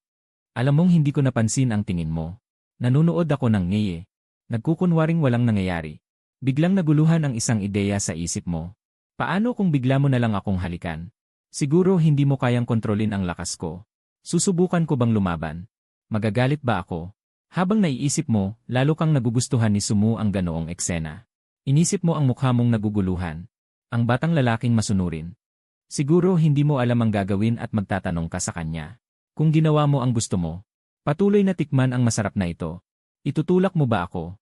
Habang mas marami kang iniisip, mas lalong naramdaman ni Sumu na parang nawawalan na siya ng kontrol. Naalala niya ang mukha mong naguguluhan. Sa katunayan, ito ay lubos na kaakit-akit. Pareho tayong nasa edad ng pagkalito at pagkainosente. Ang mga hindi mapigilang paghawak ay magpaparamdam sa akin ng hiya. Ngunit ito ay kaakit-akit tulad ng matamis na cream. Ngunit sa aking mga mata, ito ba ay puno rin ng pagkatukso? Ang tanging bagay na maaari mong siguruhin ay, ang imahe ni Sumu ngayon na tahimik at maganda, ay masisira sa aking mga mata dahil dito. Baka hindi ko na siya magustuhan. Isang pagkakamali ang magbubunga ng pangmatagalang pagsisisi. Pinigilan muli ni Sumu ang kanyang tumataas na emosyon. Chen Yu, naalala ko na parang mayroon kang ugali ng pagtulog sa tanghali. Mahinang sabi ni Sumu, pero nandito ka pa rin. Paano ko iwanan ang bisita at matutulog na mag-isa? Hindi mo kailangang mag-alala tungkol sa akin. Bakit hindi ka nalang matulog dito? Tinapik ni Sumu ang bakanting espasyo sa pagitan nilang dalawa. Malambot ang sofa mo. Sapat na ba ang espasyo? Kinakamot ni Chen Yu ang kanyang ulo. Medyo nag-aalangan. Hindi masyadong maganda. Bakit ka ganito hindi mapakali sa sarili mong bahay? Tumawa si Sumu habang tinatakpan ang kanyang bibig. At tinapik ang kanyang mga binti na magkadikit. Maaari mo akong gamitin bilang unan. Ang kanyang mga binti na nakabalot sa casual pants ay mahaba at payat. Perpekto ang hugis ng mga binti. Ang mga binti na bagay sa pagsusuot ng medyas. Gayunpaman, para sa isang babae sa edad na ito, tila masyadong maaga. Naguguluhan ako. Sinasabi ng aking pag-ugali. Masyadong bastos ito para kay Sumu. Ngunit isang tinig ang nanunukso sa akin na tanggapin ito. Nakita ni Sumu na nakatitig pa rin ako at nagdadalawang isip. Kaya inabot niya ang kamay niya at hinila akong humiga. Pinapatong ang ulo ko sa kanyang mga binti. Subukan natin. Chen Yu, nahihiya ka ba? Hindi ako. Hindi pa napapatong ang ulo sa mga binti ng babae. Kung gayon, ito na ang una ko. Mas lalong lumawak ang ngiti sa mukha ni Sumu. Ang init na naramdaman sa kanyang mga binti. Nagbigay sa kanya ng malaking kasiyahan. Ang hiya ng dalaga. Nawala dahil sa pagiging malapit. Sa totoo lang, ito rin ang una kong pagkakataon na ipapatong sa aking mga binti ang ulo ng lalaki. Medyo nahihiya ako. Pero kung ikaw gusto kong subukan. Tumigil siya. Dagdag niya ng mahinahon. Espesyal ka. Mukhang hindi espesyal ang sinabi. Ngunit sa aking pandinig, hindi ko mapigilan na isipin. Nakatingin ako sa screen ng Neige. Ang malambot na pakiramdam sa aking gilid ng ulo. Maaamoy ko rin ang bahagyang bango niya. Ang malamig na mga kamay na iyon ay biglang hinaplos ang aking buhok. Dahan-dahang dumampi ang mga dulo ng daliri sa aking mga hibla ng buhok. Ang mahinahong salita ay pumasok sa aking tainga. Hindi ka makatulog. Gusto mo bang patulugin pa kita? Hindi naman ako ang anak mo. Hindi kailangan ganito. Narinig ko ang dalawang mahinang tawa. Pagkatapos ay may mahabang hibla ng buhok na dumampi sa aking mukha. Nakatingin si Sumu pababa. Malapit na tinitingnan ang aking mukha. Mahina niyang sabi, maaari mong ituring ito bilang iyong pribilehiyo. Ang aking pribilehiyo. Kung gayon, bakit mo binibigyan ako ng ganitong karapatan? Hindi ko ba sinabi? Ika'y espesyal. Nagbabala ako sa sarili ko. Sapat na ang pakikitungo kay Sumu ng ganito. Ngunit ang mga salitang hindi niya pinapansin. Parang kawil na kumukuha sa puso ko. Hinihikayat akong ipahayag ang pag-ibig. Pinapangarap ko. Gusto rin kaya ako ni Sumu? Anong klaseng babae ang gusto mo? Muling nagtanong si Sumu. Puno pa rin ng malamig na tinig. Parang ordinaryong usapan. Hindi ko alam. Hindi ko masyadong inisip. Hayaan mong hulaan ko. Kailangan maganda. At, Hindi naman kailangang maganda. Wala akong ganoong mataas na hiling. Sapat na ba ako? Sumulyap ako kay Sumu. Malaki ang ngiti niya. Laging napakalinis at maganda. Lalo na kapag nakangiti. Tulad ng liryo sa umaga na may hamog. Nakakabighani ang kagandahan. Kaya't muli akong nag-iisip. May malalim bang kahulugan ang tanong niya? Malayo na ang narating mo sa paglampas sa mataas na pamantayan. Salamat sa papuri. Tumingala si Sumu. Hindi niya nakita ang pamumula ng kanyang pisngi. Naisip niyang nakakatawa ang sarili. Maraming marumi at makasariling naisip ang lumipas sa kanyang isipan. Ngunit nahiyang sa isang papuri. Parang nagpapanggap na malinis. Kahit sarili ay naisip na nakakasuka. Natigil ang usapan dito. Nagpasasa si Sumu sa bigat at init sa kanyang kandungan. Unti-unting narinig ang pantay na paghinga. Yumuko siya. Nakita niyang nakapikit na ako. Parang natutulog. Tinawag niya ako ng mahina ng 2 beses. Walang tugon. Ang ganito kong maluwag at mahinahong pagtulog. Galit na nagtulak sa kanyang pagnanasa. Patuloy na naglalabas ng laway sa pagitan ng mga labi. Pinipigilan niya ang halos malalang gutom na paghimok. Dahan-dahang lumalapit.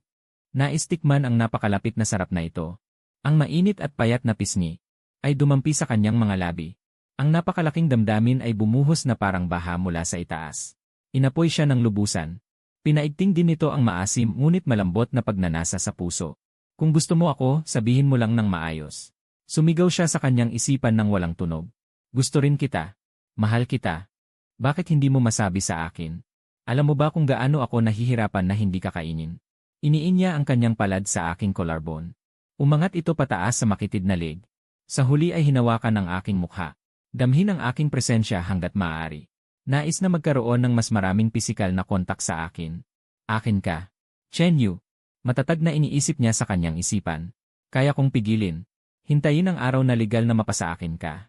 Ngunit bago yon, hindi ka dapat mapunta sa iba. Talagang hindi. Iniabot ni Sumu at pinatay ang Eye. Ang malaswang love story. Nagsuka siya. Ang pagmamahal niya sa akin ay hindi magiging ganoon kasimple. Ito ay nakaukit sa puso. Pag-ibig na lumalalim sa kaluluwa. Mahalin ang lahat sa akin. Mula sa puso hanggang sa katawan. Sa sandaling ito, nagising ako sa tunog ng ulan. Malalaking patak ng ulan ang malakas na tumatama sa mga bintana. Ang malambot na hita na nakapatong sa aking ulo. Malinaw pa rin ang pakiramdam. Natauhan ako sa aking sitwasyon sa susunod na segundo. Mabilis akong umupo. Tumingin sa malinis na tela sa hita ni Sumu. Nagpasalamat sa sarili na hindi ko nadumihan habang natutulog. Ngayon naiisip ko. Siguro dapat ko na lang talaga tumanggi noon. Pagkatapos ng lahat, hindi dapat magkadikit ang lalaki at babae. Ngunit si Sumu yon. Ang babaeng gusto ko. Naisip ko nang may pagkasuklam sa sarili. Bakit hindi na lang gawing mas maganda pa ang panahong ito? Sa huli, ang lihim na pag-ibig na ito ay malamang na. Hindi magkaroon ng masayang katapusan. Mas mabuti pang samantalahin natin itong pagkakataon. At komportable talaga ang binti ni Sumu. Natutulog na rin si Sumu sa sandaling ito. Nakadukwang sa sopa. Nalulugmok ang itim na buhok sa pisngi. May ilang hibla pa na nakalawit sa gilid ng labi. Nagdagdag ng ilang ka-cute-an sa kanya. Biglang nangati ang aking puso. Para akong may bahagyang balahibo na lumilipad sa aking dibdib. Sa hindi may paliwanag na dahilan, inabot ko ang aking kamay. Unti-unting lumapit sa mukha ni Sumu. Malambot at makinis ang kanyang mukha. Ang pinong balat ay magandang hawakan. Hindi ko napigilang pisilin ito ng bahagya. Ngunit sa susunod na sandali, napagtanto kong lumabis na ako. Nataranta akong bawiin ang aking kamay. Gayunpaman, iminulat na ni Sumu ang kanyang mga mata. Hinawakan niya ang aking kamay na nakapatong sa kanyang mukha. May pagtataka sa kanyang ekspresyon. Mayroon ding ilang pagbibiro. Sa kabutihang palad, walang galit. Para siyang nakahuli ng isang mapaglarong bata. Hindi ko inaasahan na napakatapang mo pala. Talagang basta-basta mong hinahawakan ang mukha ng babae. Mahigpit niyang hawak ang aking kamay. Na para bang nag-ipon siya ng ebidensya. Ayaw niyang bitawan ako hanggat hindi natatapos ang paghatol sa aking kasalanan. Ako ang paumanhin. Hindi ko napigilan. Ang ganda ng iyong pagtulog. Biglang nagbago ang kanyang paraan ng pagsasalita. Namamanhid ang aking binti. Hindi ko nasundan ang galaw ni Sumu. Nagtaka muna ako bago mabilis na sumagot. Masarap. Kung iba ang babae. Chen Yu, masasampal ka. Paumanhin. Mabilis akong muling nagsorry.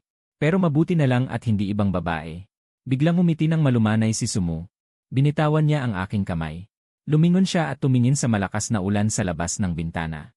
Ang mga siksik na patak ng ulan ay mabilis na bumabagsak sa himpapawid. Ang langit ay madilim na parang tininay ng tinta. Naglakad si Sumu patungo sa bintana. Ang mga malinaw na patak ng tubig ay humahampas sa bintana sa likod ng salamin. Inikit niya ang kanyang palad sa malamig na salamin. Sa malinaw niyang mga mata, nakatingin sa mga nagkakagulong patak ng ulan sa labas ng bintana. Biglang nagdasal sa sarili na sana'y lumakas pa ang ulan. Huwag tumigil. Kahit palunurin nito ang buong mundo. Unti-unting dumilim ang langit. Binuksan ko ang ilaw. Sinabi ko kay Sumu, parang hindi naman titigil ang ulan. Kung hindi ka naman angal. Gusto mo bang manatili dito ngayong gabi? Pwede kang matulog sa kwarto ko. Matutulog ako sa kwarto ni nanay at tatay. Sinadya kong idiin na wala akong masamang balak. Pinapanatili ko ang tamang paggalang. Ayokong isipin ni Sumu na may balak ako. Mas nag-aalala ako sa imahe ko sa kanyang paningin. Kung gayon, nakakagulo.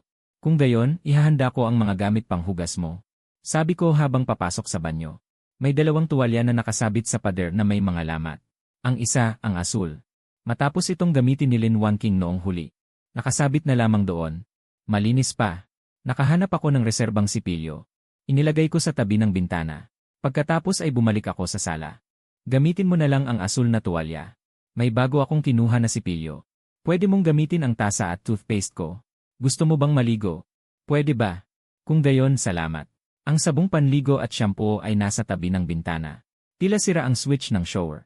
Init lang ang lumalabas. Kung sa damit naman, huwag mo na munang palitan. Hindi naman siguro ako magsusuot ng damit mo. Parang nga. Medyo nahihiya ako. Kukuha ako ng tsinelas para sayo. Bumaling ako. Kumuha ako ng tsinelas na gawa sa bulak mula sa kabinet ng sapatos. Inilagay ko sa paanan ni Sumu. Tinanggal ni Sumu ang sintas ng kanyang rubber shoes. Tinanggal ang sapatos. Lumabas ang kanyang purong puting medyas na may borda. Lumabas ang manipis at maliit niyang bukong-bukong. Mukhang malambot at makinis ang kanyang balat na kasing puti ng snow. Isinubsob niya ang kanyang paa sa tsinelas. Pumasok siya sa banyo na may maririnig na yabag. Mabilis na narinig ang mahinang patak ng tubig mula sa loob. Malinaw na naiba sa tunog ng ulan sa labas. Nakakalikha ng imahinasyon ang bahagyang tunog. Hindi ko mapigilan ang aking pag-iisip ng kung ano-ano. Mabilis kong pinagtapik ang aking mukha. Upang pigilan ang aking mga walang basehang pag-isip. Kinuha ko ang aking telepono at nagbasa. Nagbukas ang pinto ng banyo. Nakasuot pa rin si Sumu ng damit na suot niya kanina. Ang maputi niyang balat lamang ang nabalutan ng pagkakandong. Dahil sa init, ang mga hibla ng buhok na hindi natuyo ay nakalugay sa tabi ng kanyang magandang mukha. Nagbibigay ng kaunting katamaran. Gusto mong umupo sandali? O matulog na? Ang kwarto ko ay yon. Tinuro ko ang pinto ng kwarto ko at tinanong siya. Kung gayon, matutulog na ako. Ikaw din, maglinis ka na. Paumanhin sa pag-istorbo ngayon. Pagkasabi ni Sumu, lumingon siya at pumasok sa kwarto ko. Ako naman ay pumunta sa banyo at nagsimulang maghilamos. Hindi pa nawawala ang init sa loob. Napuno ng malabong puting singaw. Ang banayad na samyo mula kay Sumu ay nanatili sa hangin. Umiikot sa aking ilong. Pagkatapos maghilamos, nagpalit ako ng tsinelas. Lumapit ako sa pinto ng aking kwarto. Magalang akong kumatok.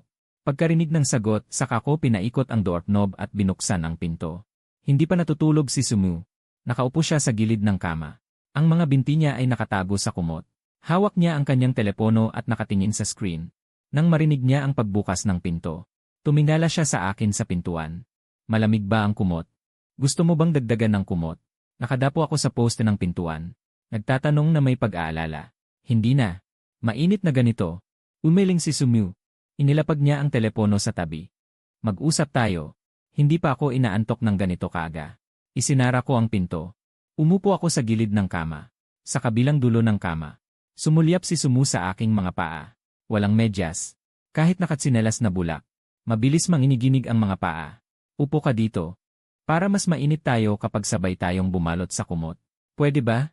Hindi ba ito ang kama mo? Ano pa ang pagagalitan? Binuksan ko ang kumot. At isinubsob ang aking mga paa. Kami ni Sumu ay nakaupo sa magkabilang dulo ng kama. Ang mga nakausling kurba sa kumot ay eksaktong nagbigay hugis sa mahahaba at payat na binti niya. Nagplano ka na ba para sa hinaharap? Ano ang gusto mong gawin? Medyo ikiling ni Sumu ang ulo at nagtanong sa akin. Payapa ang mukha niyang walang emosyon. Wala naman akong partikular na plano. Gusto ko lang makakuha ng mas magandang unibersidad sa entrance exam. Tapos magtrabaho habang nag-aaral. At humanap ng trabaho pagka-graduate. Araw-araw na pagmamadali. Gusto ko rin ng mga kahanga-hangang karanasan. Pero sa huli, uunahin ko pa rin ang seguridad. Parang napakakaraniwan. Kailan mo plano maghanap ng kasintahan? Siguro matagal pa. Kailangan ko munang maging matatag. Ang daldal ko. Hindi ako kawili-wiling tao. Marahil walang babaeng magkakagusto sa akin. Bakit hindi ka tiwala sa sarili mo? Marami ka namang magandang katangian. Paano hindi ka magugustuhan ng babae? Kahit meron man, puro walang saysay na katangian. Karaniwang talino, emosyonal na kawalan ng kakayahan. At mahirap pa. Alam ko naman ang sarili ko. Sabi ko habang nakangiti ng mapait. Hindi ko ito itinuturing na panunuya sa sarili. Totoo naman talaga. Walang saysay. Mahinang sabi ni Sumu bilang pagkontra. Matatag ka at masipag at masunurin. Maganda ka rin. Gusto na kita. Gusto. Ako'y nagulat, itinuro ang sarili ko. Ang mga salitang halos pagtatapat ni Sumu. Naging dahilan para bumilis ang tibok ng puso ko. Ang nasa puso ng binata ay parang mga usbong ng damo sa unang bahagi ng tagsibol. Biglang sumibol. Ngunit si Sumu may mahinahon ng ngiti. Kalmadong ipinaliwanag. Kung ayaw ko sa'yo, paano tayo naging ganito kabuting magkaibigan? Doon ko lang napagtanto na nagkamali ako ng pagkaunawa. Si Sumu ay mayroon pa rin sa akin na purong pagkakaibigan. Ngunit ako, dahil sa pangkaraniwang pangungusap na ito, nag-isip ng maraming bagay na hindi dapat. Agad akong nalito. Napatingin si Sumu sa pagkalito ko habang nakangiti. Hindi mapigilan ang kasiyahan sa puso. Gusto pa ngang lalo pa akong asarin. Kaya nagtanong ulit, gusto mo ba ako? Nakatitig ako sa kanyang mga mata na may bahid ng ngiti. Yumuko at sinabi lahat ng nasa puso ko. Naman, ang ganda mo kasi. At mabuti ang ugali mo. Inaalagaan mo pa ako. Siyempre gusto ko. Pinilit kong itago ang mukha ko. Para hindi makita ni Sumu ang pamumula ng aking tenga. Alam na alam ko na ang pagkagusto ko ay iba ang kahulugan sa pagkagusto na sinabi niya. Kahit hindi niya isipin yon, hindi ko kayang magpanggap na kalmado at magkunwaring mahinahon. Gusto mo rin ako, di ba? Lalong lumakas ang ngiti ni Sumu. Hindi katakatakang gusto mong palihim na nakatingin sa mukha ko. Ngayon hinawakan mo pa. Hindi naman. Hindi mo na kailangang humingi ng tawad. Hindi naman ako nagagalit. Pinutol ni Sumu ang paumanhin na isasalita ko na sana. Lalong lumakas ang kanyang ngiti. Bigla niyang naisip na magandang maging masamang babae. Napakagwapo naman ng lalaking ito na naguguluhan at hindi alam ang gagawin. Hindi mo pa nasasagot ang isa kong tanong. Chen Yu, ano ako sa iyong paningin? Nagtaas ako ng tingin. Sa malumanay na pagtingin ni Sumu na puno ng ngiti. Sinabi niya seryoso. Ikaw ang kinikilalang pinakamagandang babae sa aming paaralan ngayong taon. Ang iyong mga grado ay hindi kailanman nahulog sa top 5 sa buong baitang. Ang iyong ugali ay malumanay at palakaibigan. Madali kang kausap. Para sa akin, ikaw ay kasama, kaklase, at kaibigan ko rin. Mukhang maganda ang impresyon mo sa akin. Hindi nakapagtataka na magustuhan ka. Sinadya niyang idiin ang salitang magustuhan. Hindi ko maitatanggi. Ang mga salitang iyon ay parang pagkilala lamang ng magkaibigan. Ngunit hindi ko maiwasang isipin na para sa pag-ibigan. Ang pagkilalang ganito ay parang pagtatapat na rin. Ngunit wala akong nagawa kundi tanggapin na lang. Huli na. Matutulog na ako. Naghanap ako ng dahilan para umalis. Bakit hindi ka na lang dito matulog? Ikaw sa dulo. Wala akong pakialam. Maaari pa tayong magpatuloy sa pag-uusap. Hindi naman yata maganda yon. Ikaw na babae. Kung sinabi na ng babae na okay lang, huwag ka nang maging madrama. Baka bumaba pa ang tingin nila sa'yo. Mahigpit ang tingin ni Sumu sa akin. Nakatitig sa bawat maliit na ekspresyon at kilos ko. Ang aking pagiging mailap ay nagpapasigla sa malakas na pagnanais sa kanyang puso. Sige na nga.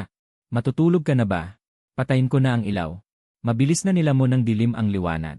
Ang liwanag ng buwan na tumatagos mula sa labas ng bintana ay puti na parang nyebe. Sakto itong tumatama sa mukha ni Sumu, na parang naglagay ng manipis at kumikinang na belo sa kanya. Hindi ka panipaniwalang ganda. Maganda ba? Tiningnan niya ako na nakasiksik sa kumot. Ang mga nakaw na tingin sa kanyang mukha ay hindi nakaligtas sa kanyang mga mata. Gusto mo bang umupo ako para mas matagal mo akong tingnan? Hindi na kailangan. Sa lamig ng panahon, matulog ka na rin ng maaga. Niyakap ko ang kumot at tinakpan ang buong katawan ko. Hindi mapigilang tibok ng puso ko, halos gusto nang kumawala sa dibdib ko. Ilang minuto ang lumipas. Tahimik kong inangat ang maliit na sulok ng kumot. Nakita kong nakahiga na si Sumu. Automatikong napabaluktot ang mga binti ko. Nais kong humanap ng mas komportableng posisyon sa pagtulog. Ngunit aksidente kong nahawakan ang isa pang peres ng paa sa ilalim ng kumot. Agad kong binawi ang paa ko na parang nasaktan ng kidlat. Ang lamig ng paa mo. Narinig ko ang mahinahong boses ni Sumu sa dilim. Tila hindi siya nag-aalala sa paghawak kanina. Ngunit ang simpleng salitang iyon Nagpaigting sa nagwawalang tibok ng puso ko. Hindi ko alam ang isasagot. Napabuntong hininga na lang ako. Unti-unting tumahimik ang gabi. Tuluyan nang tumigil ang ulan. Ang mundo sa labas ng bintana ay naging malabo dahil sa mga natitirang patak ng tubig. Sa ilalim ng mainit na kumot na amoy ni Sumu, ang hangin na puno ng aking amoy. Ang pagnanasa sa aking katawan.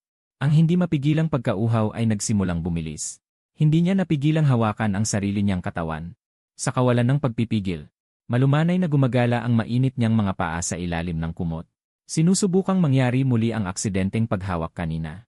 Alam niya, para sa batang lalaki na gusto niya, maaaring ito ay isang panunudyo, at hindi rin masyadong mahinhin. Ngunit hindi na mahalaga ang mga yon. Ngunit ang inaasahang paghawak ay hindi dumating. Umupo si Sumu. Sa liwanag ng buwan, nakita niya akong nakabaluktot ang mga binti at nakakubli sa kabilang dulo ng kama. Parang takot na maliit na hayop. Sa sandaling iyon, ang pagnanasa sa puso ko ay naging mas nakakatakot. Parang sinasabi sa kanyang kunin na lang ang tamis. At lubusang tikman ito. Nakagising ang maliit na galaw na ito sa akin. Hindi pa nga pala ako nakakatulog. Sumilip ako sa kama. Nakita kong nakaupo si Sumu doon. Anong problema? Hindi ka makatulog. Kinusot ko ang mga mata ko. Mahinang tanong ko. Pupunta lang ako sa banyo. Tumayo si Sumu sa kama. Isusuot ang tsinelas. Lumapit sa akin sa dilim. Hindi bubuksan ang ilaw. Nakapikit ako. Itinanong ko habang nasa posisyon ng pagtulog. Hindi na kailangan. Nakikita ko. Sa totoo lang ayaw niyang makita ko ng malinaw ang mukha niya. Dapat puno ng hindi magagandang pagnanasa ang mukha ko. Ang aking hininga sa silid ay naging napakatindi. Pinukaw ang mga maruruming ideya na tumataas ng sunod-sunod. Lumapit siya sa pinto. Hinawakan ang doorknob. Ngunit hindi niya pinindot. Bumaling siya pagkalipas ng ilang segundo. Nakatayo sa tabi ng kama, nakatingin sa aking mukha. Hindi dumating ang inaasahang tunog ng pagbukas ng pinto. Nagbukas ako ng mata dahil sa kuryosidad. At nakita ko si Sumu na nakaupo sa tabi ng kama. Nakatingin sa akin ng diretsyo. Sa dilim, hindi masyadong malinaw ang mukhang kagila-gilalas ang ganda. Anong problema? Hindi ba't pupunta ka sa banyo? Hindi sumagot si Sumu. Inabot niya ang kamay at hinaplos ang aking mukha. Sa kanyang magagandang kilay at mata, nakita ko ang pagtataka at pagkalito. Bigla siyang ayaw ng maging duwag. Ang batang lalaking ito na napakabait. Gaano kaya nakakatuwa ang magiging reaksyon? Diniligan ni Sumu ang tuyong labi. Bigla niyang kinurot ang aking pisngi. Gamit ang malandi at nakakaakit na tono. Nagsalita siya ng malumanay. Pantay na tayo. Maaari ko bang i-book ang susunod? Pwede kitang hilutin sa ibang parte. Huwag ka nang magbiro. Ang gabi na. Matulog ka na ng mahimbing. Hindi ka pa ba kailangan umihi? Uwi na ako. Nakasimangot si Sumu. Hindi natutuwa sa pagtanggi ko. Mukhang galit kaya medyo nakakatuwa. Pumasok siya sa banyo. Isinara ang salamin at nilock. Sumandal sa pader at umupo. Hindi na napigilan. Naalala niya ang pandamdam na kanyang naramdaman. Puno iyon ng aking malinis at maaraw na amoy. Nasa ganitong kapaligiran. Parang nasa loob ng matamis at mabangong amoy ng alak.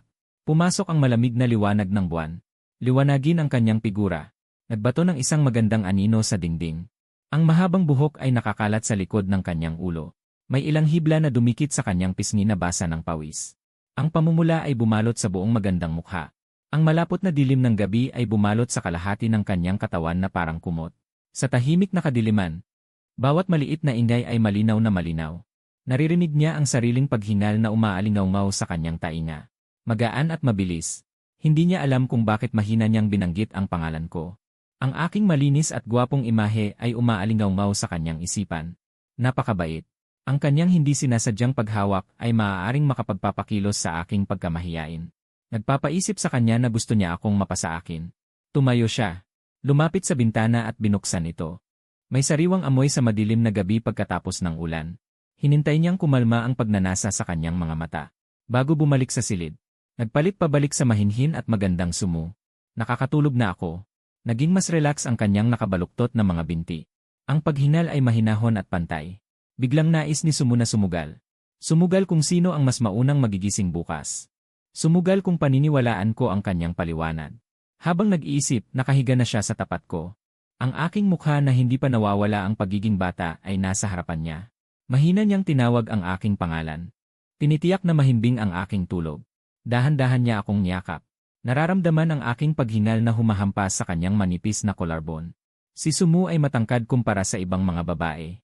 Ngunit kumpara sa akin na isang lalaki, mas maliit pa rin ang kanyang katawan. At hindi siya maaaring gumawa ng anumang malaking kilos na maaaring makagising sa akin.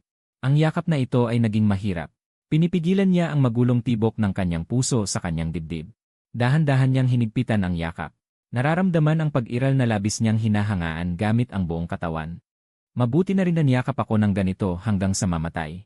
Isinip ito ni Sumyu. Ganap na nakuha ako. Naging isa sa walang hanggang kadiliman. Masaya siya sa ganitong katapusan. Pero paano siya magiging makasarili ng ganyan? Pinagkatiwalaan ko siya ng ganito. Minahal ko siya. Nag-isip pa siya ng masama para sa sariling kapakanan. Hilahin ako sa bangin. Ikulong ako sa ilalim ng lambak magpakailanman. Paumanhin. Hindi ko dapat inisip yan. Pero hindi mo pwedeng mahalin ang iba. Akin ka. Kung magtataksil ka kakainin kita.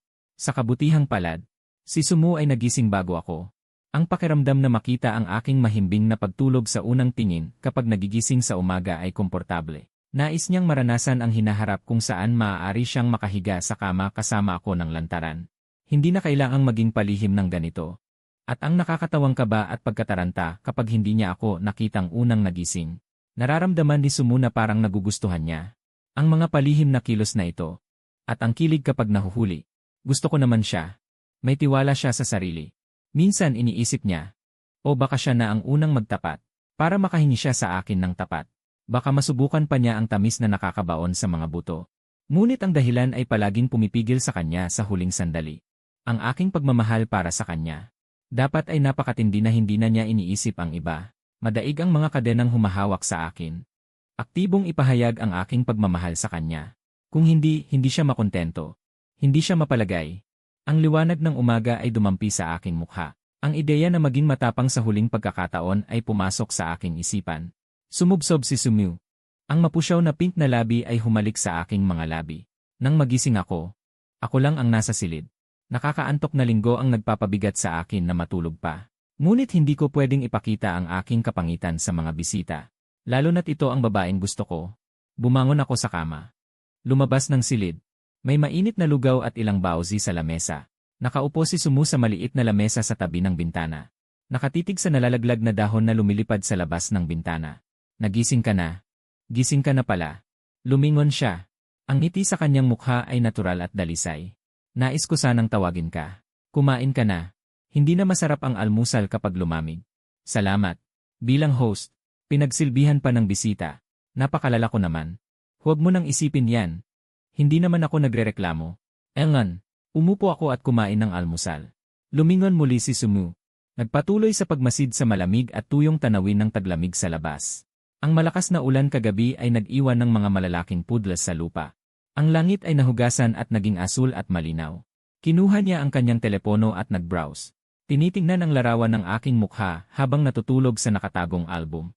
At ang mga eksena ng paghalik sa akin habang ako ay mahimbing na natutulog. Hindi niya napigilan ang mapangiti. Sa puntong ito, sa isang opisina, isang babae ang may hawak na dokumento. Ito ang impormasyon ng batang lalaki na gusto mo. Pakiusap. Binuksan ni Lin Wanking ang ulat sa kanyang mesa na naglalaman ng aking impormasyon.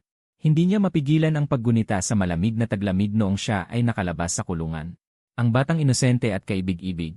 Malinis tulad ng puting niebe. Ngunit kalaunan ay nagdusa rin siya tulad ko sa kapalarang sinapit.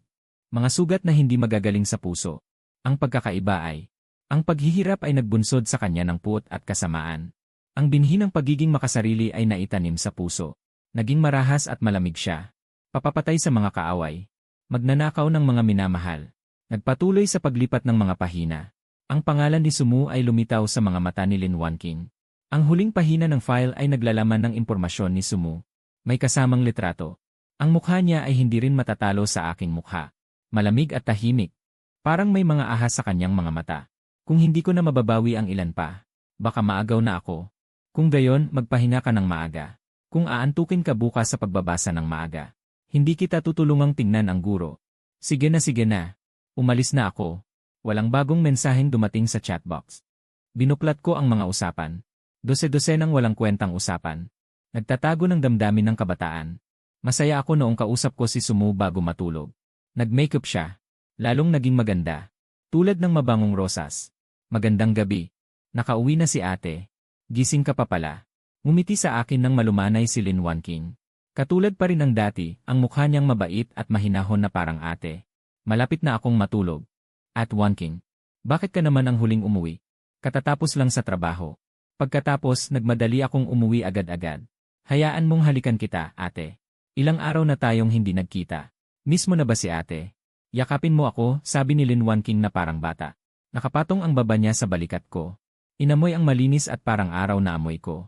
Hindi bumitaw sa loob ng mahabang panahon. Naman, namimiss ko. At King, mahigpit masyado ang yakap mo. Paumanhin.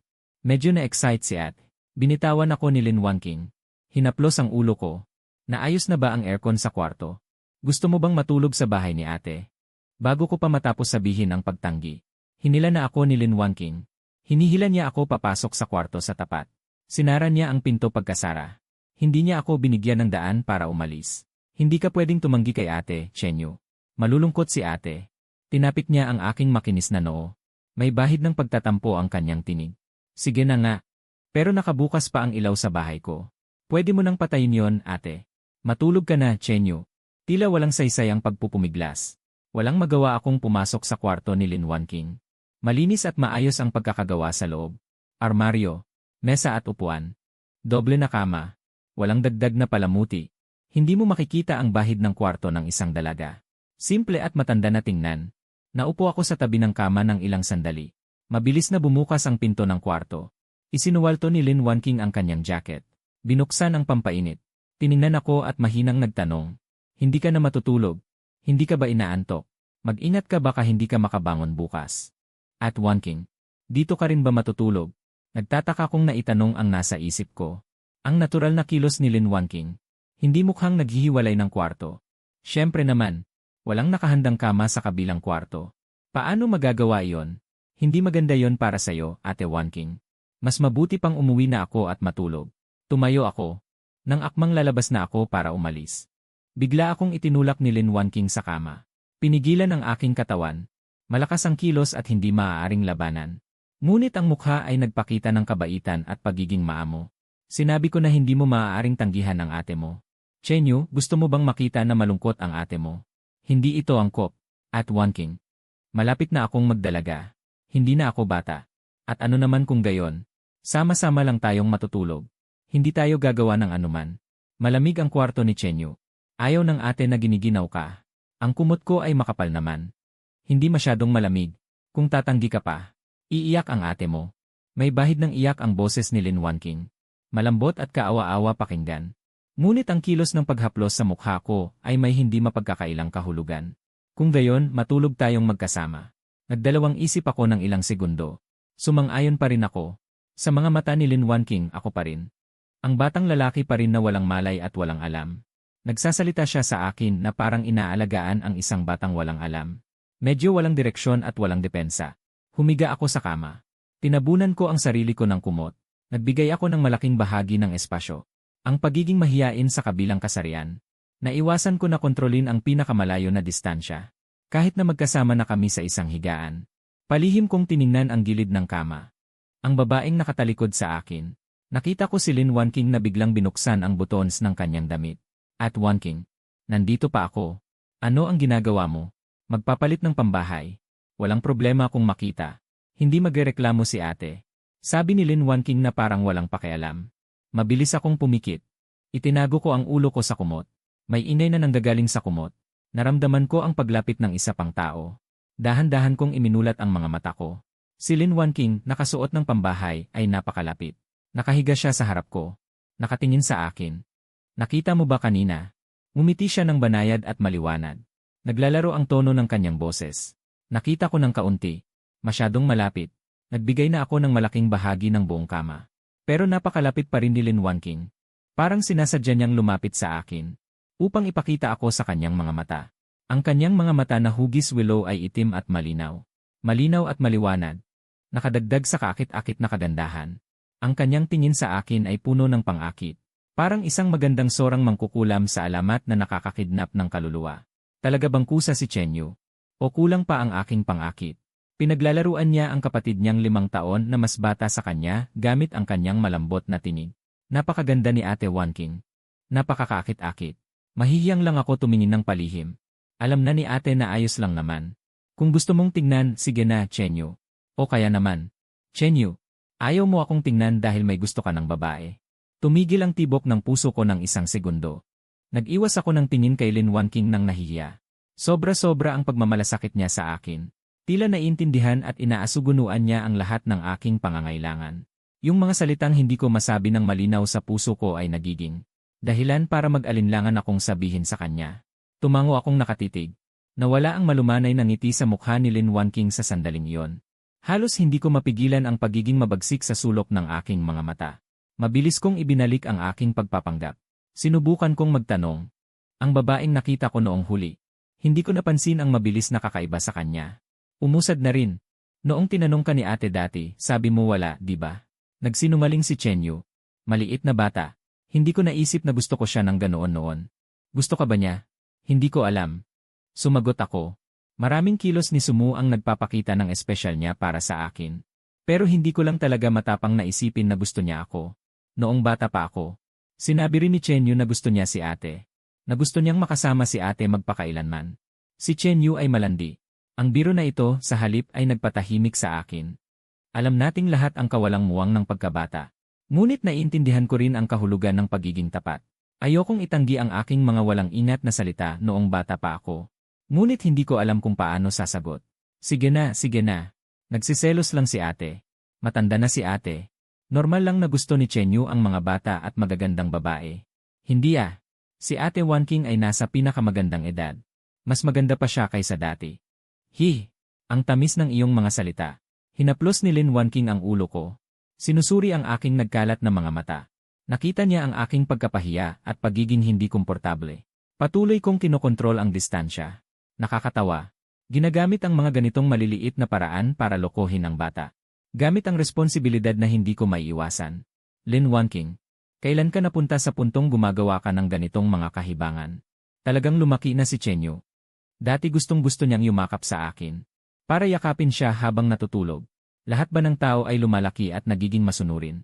Kung pag-uusapan, bakit ako inaalagaan ni ate Wanking ng ganito? Nahihiya na akong tanggapin ito ng walang pag-aalinlangan. Dahil sinabi noon ng tiyuhin mo. Tumingin si Lin Wanking sa labas ng bintana sa dilim ng gabi.